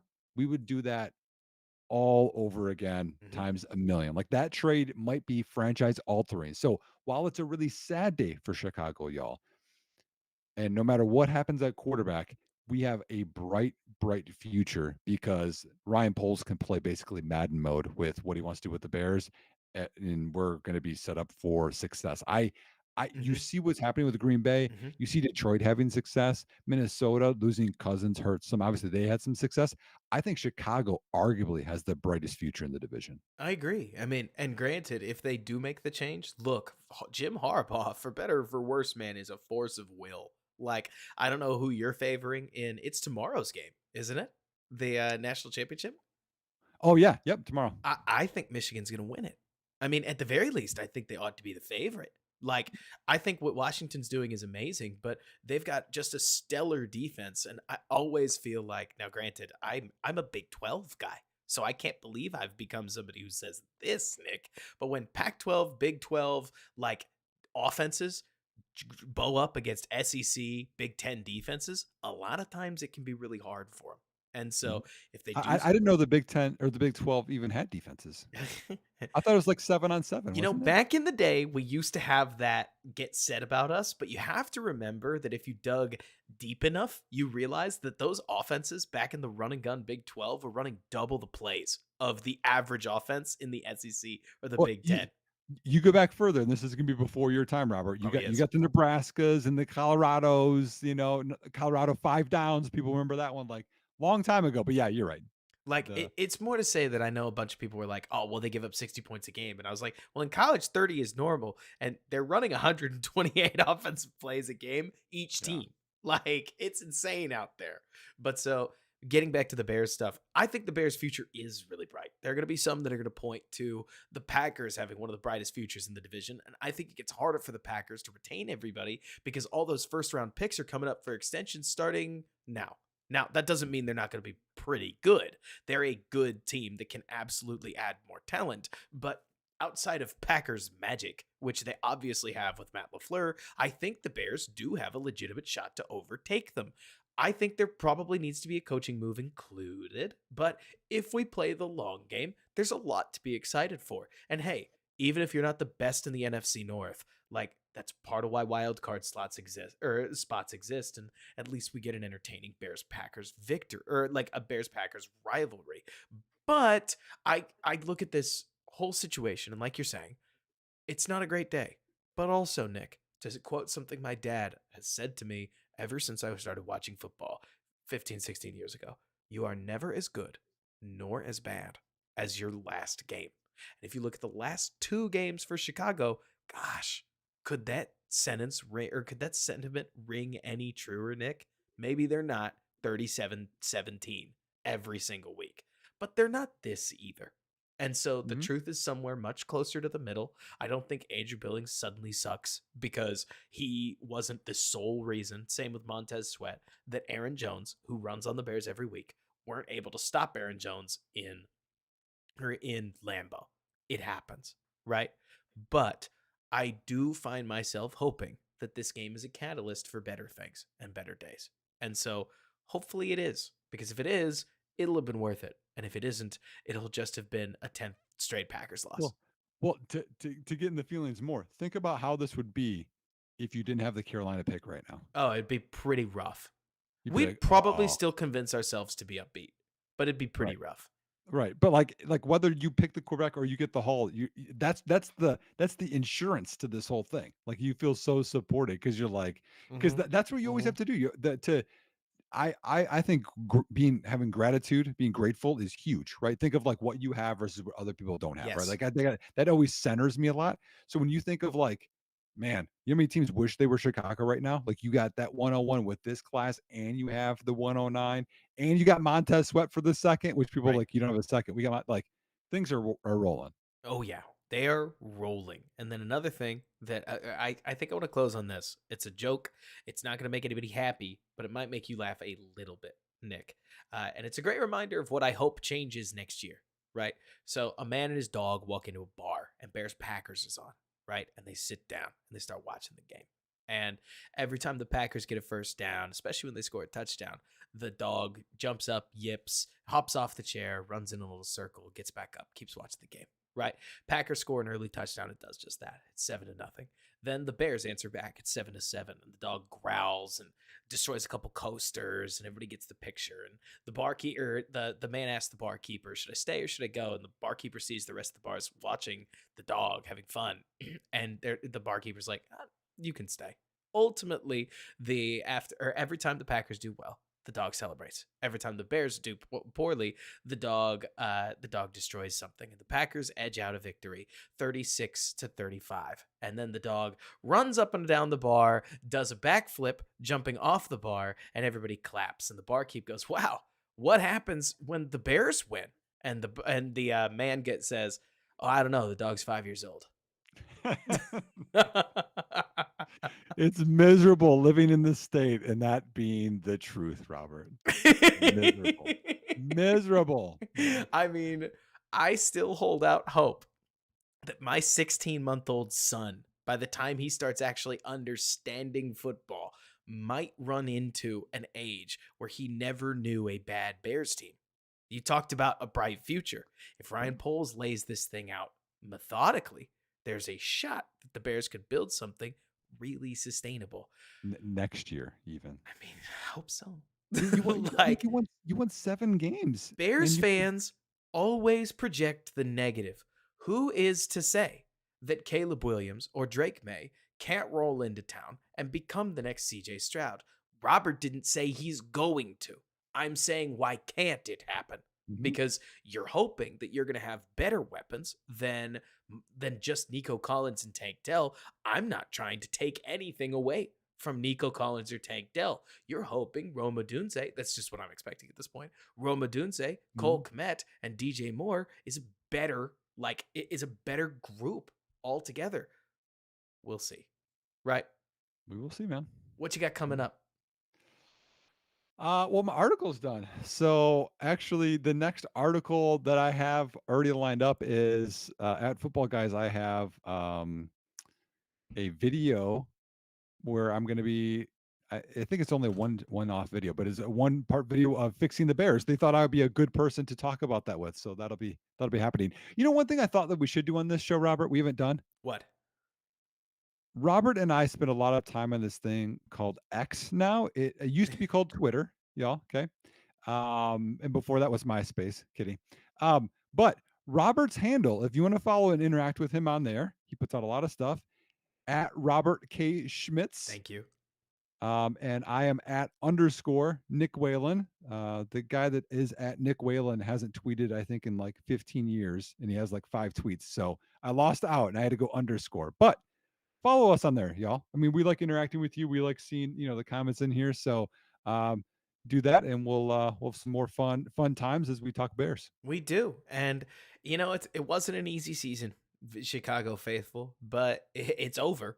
And hey, we had a fun run up the back here, which I think there are worse things in the world. So now we get to dig into Chicago's favorite time, the off season. And so keep an eye out for all kinds of draft stuff that we're going to work out. But before we do, I imagine, Nick, we're going to have a post-mortem episode out on Wednesday or out on Thursday that we'll record Wednesday before we try to figure out what our off-season rhythm is going to be.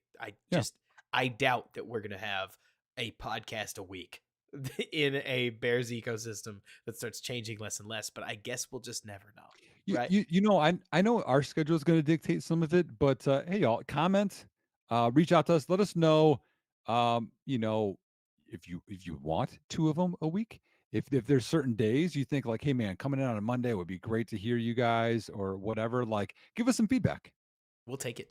We will absolutely take it. And until next time, folks, bear down. And thanks so much for bearing with us. Nick, I want to point out that we did an hour and 15 minutes of pre-show and just did an hour and a half podcast and could probably keep going. I'm out of water, but I still feel juiced about it, man. Like I'm not gonna lie, Robert. I know that we're still on and people, can hear us because we still got the chat, right? Yes. Oh, we're still around. Yeah, we're still on. I was grumpy, Robert. Like I needed that like 20 minutes we had between or 30 minutes between the game ending and that. I was like, man, it would be weird if you weren't. I was Like grumpy. that's the only reason that I was sane is legit, Nick, because the moment we started losing was the moment I went, okay, fine then. Just burn us. And at that point, I don't know if I cursed this, but the Bears got every bounce, which only made it worse. It was like playing your older brother, and your older brother is like throwing you a bone here and there. Like I'll only play with my left-handed basketball, and and they're still like beating you. Yeah, right. It's like, oh, Spectre, come on! You stopped watching. You think I hit end on? Thanks so much for bearing with us, and we're gonna leave. Never. This channel's gonna run you're forever. still here. I fall for it every time. The cameras are following us. They're everywhere. Damo asks Robert, how much money are you chucking at Anton Winfield in free agency? It's so funny because Robert loves safety. So therefore, everybody, Nick, always thinks like, wow, Robert's going to want that good safety. I think it would be cool, but I bet you it'd be too expensive. And I'm about to start doing, so for building the board, which I'm running with on tap, I am the DB guy plus a couple other positions. And so, Nick, if you want to be involved, I could try to throw you in.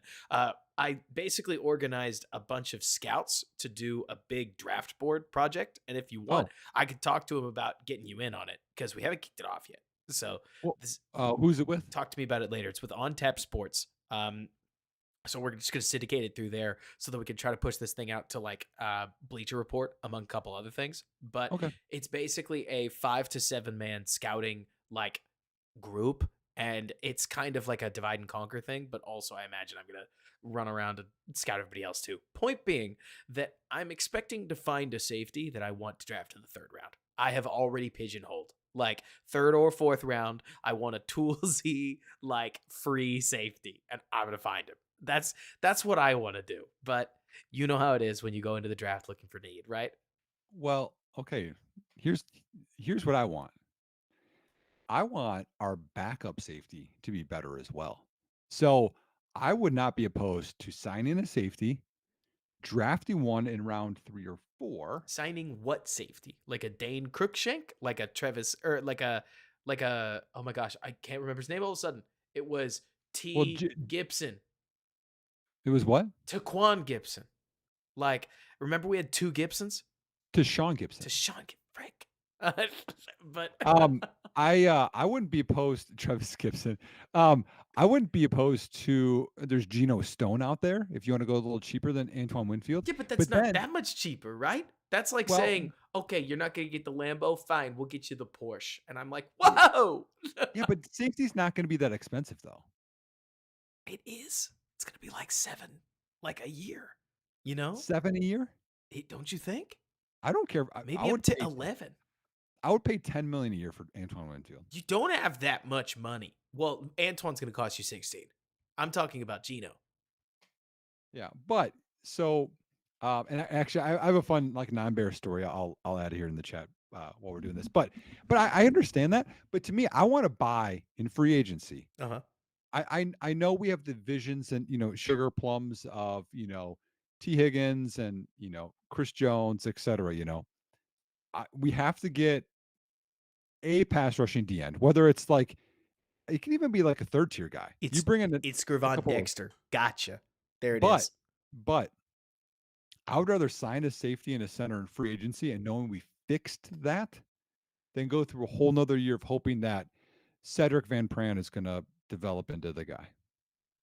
So, for me, one of the things that is weird to talk about is like the moment that you have a bad corner, defenses will or offenses will find you and they will hunt you down and they will attack that corner relentlessly. You know what I mean? Like Mhm, that's what we saw today, for better or for mhm. worse.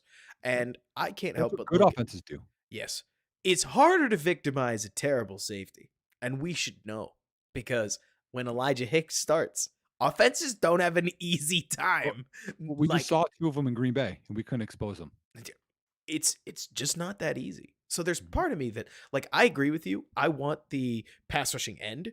I want the to me, I think that you can get either an expensive end or an expensive three tech and basically like find a better solution as good as you can for the other one. I don't think that there's only one answer. The whole reason I keep throwing Chris Jones out there, just to use an example to Yeah. defend, I guess, my platform, is because to me, I see the Chris Jones move as a shot at a Trent Williams move. Trent Williams was 30 when he got re-signed by San Francisco. He originally got traded to San Francisco, but then he hit the open market and San Francisco won the won the bidding war to bring him back. And if you think what I think left tackle you can play longer than D tackle. D tackle plays to 34 if you're really good.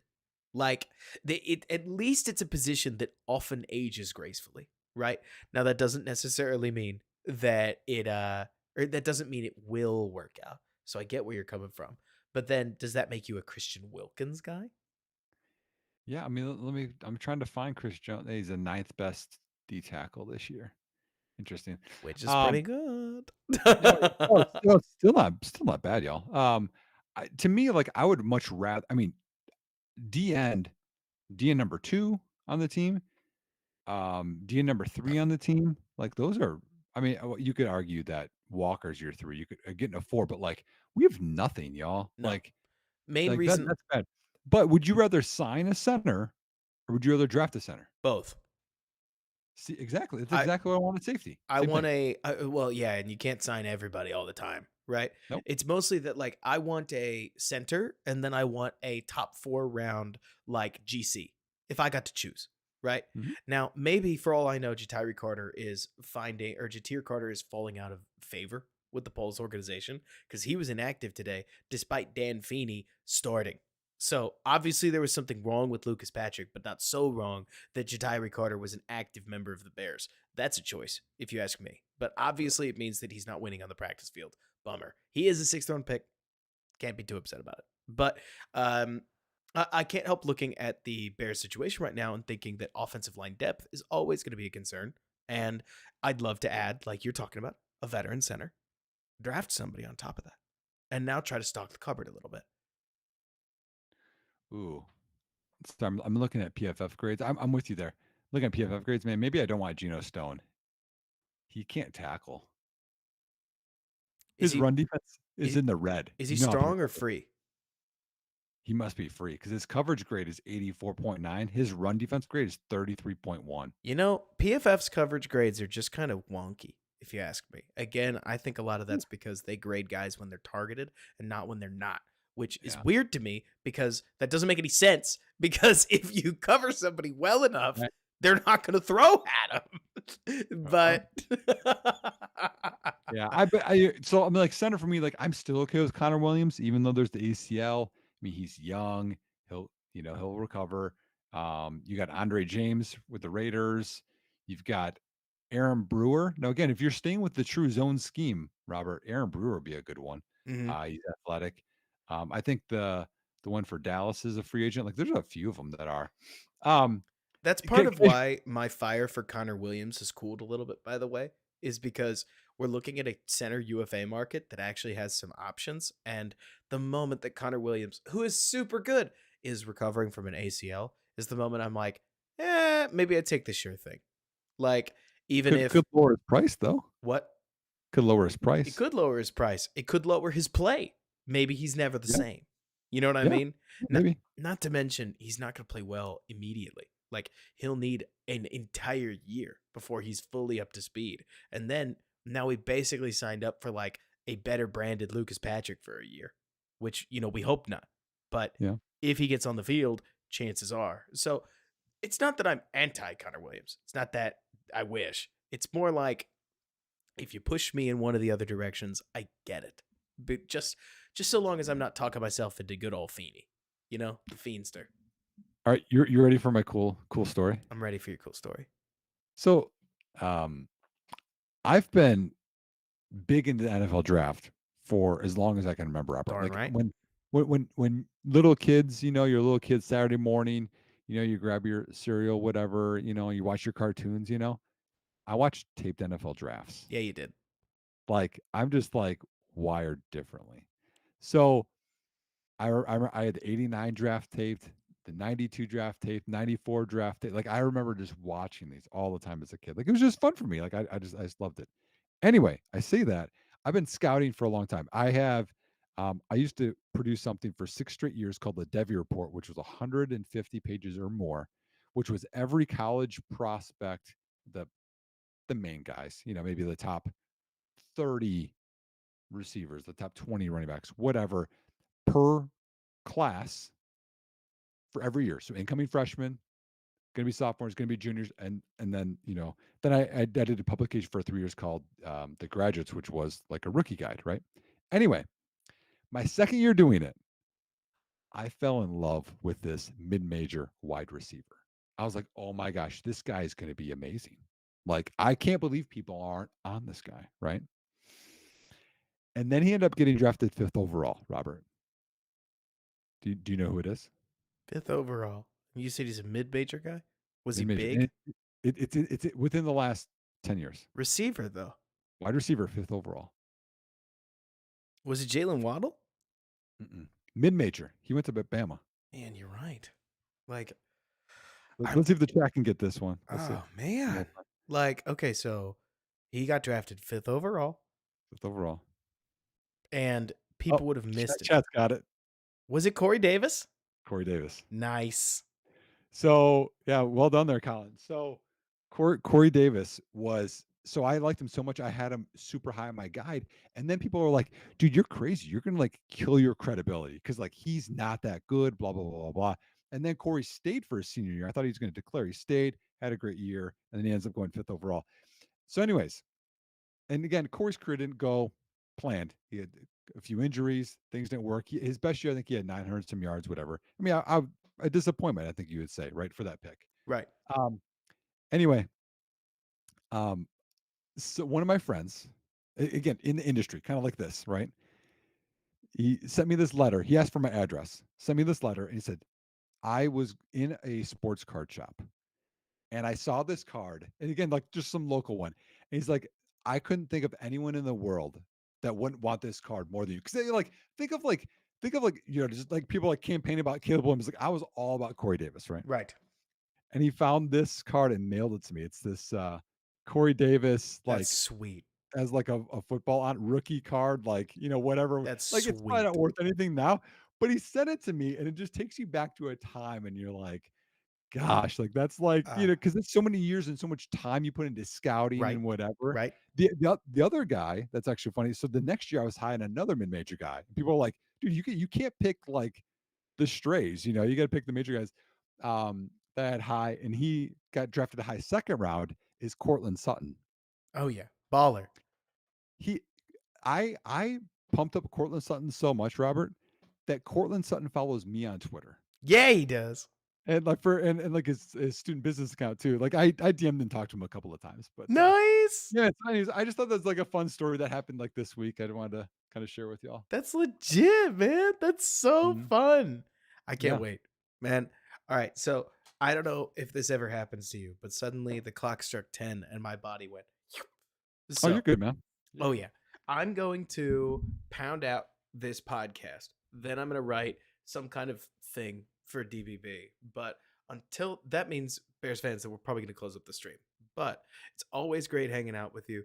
Matthew Brown wants to know who your guy is this year. Do you have one, or do you need time for the tape? I don't have one this year. I don't, but I really like Tez You'll Walker get there. quite a bit. I think he's a little underrated, but he's not too far off the radar. But It is, I yeah. go ahead. It is so funny to me just saying that. I do you feel like there is some talking out of both sides of your mouth ism going on? Because on one hand, I'll hear a lot of people say Drake May didn't like play with anybody, and then on the other hand, they'll go, I really like Tez Walker as a first rounder, and I'm like, hang on, guys, like we like him as a first round receiver, or nobody played with him because USC's best receiver, Brendan Rice, I I am not a huge fan. Like, and that's their best guy. I'm Well, talking at the NFL level. no, I Like, get it. Tez Walker didn't play every game though either. no, He he got didn't. that he So had that there were weird thing. plenty of Hey, games where that wasn't the case. shout out to DBB. Yes, Corey Davis. That's amazing. I love that, man. N- That's hilarious. I do want to say this though. I'm enjoying these live chats. I don't know how many we're gonna do like this, but thank you for staying with us, chat, Absolutely. and coming in here. It makes it way more enjoyable. I know there's people that don't love all of our takes. I see some of those chats in there too, but we're all just fans that love the Bears. So Absolutely. Absolutely. It's why people stay up until 2 a.m. watching tape. But so exactly, it's exactly. which all 22 Tuesday definitely still happening. And frankly, we'll know a little more about whatever happened with the Bears org. So, I mean, cross your fingers at the very Woo. least that we get some definitive information. But hopefully, to be honest with you, like I hate phrasing it this way, Nick, hopefully the Bears took it as hard as we did, if not harder. Mhm. Because if they blow this one off, I will be bummed. But Oh yes. You can't just run it back with everyone. You cannot. I don't think so. But can't wait. We'll see what happens next. Until next time, everybody, bear down. Thanks so much.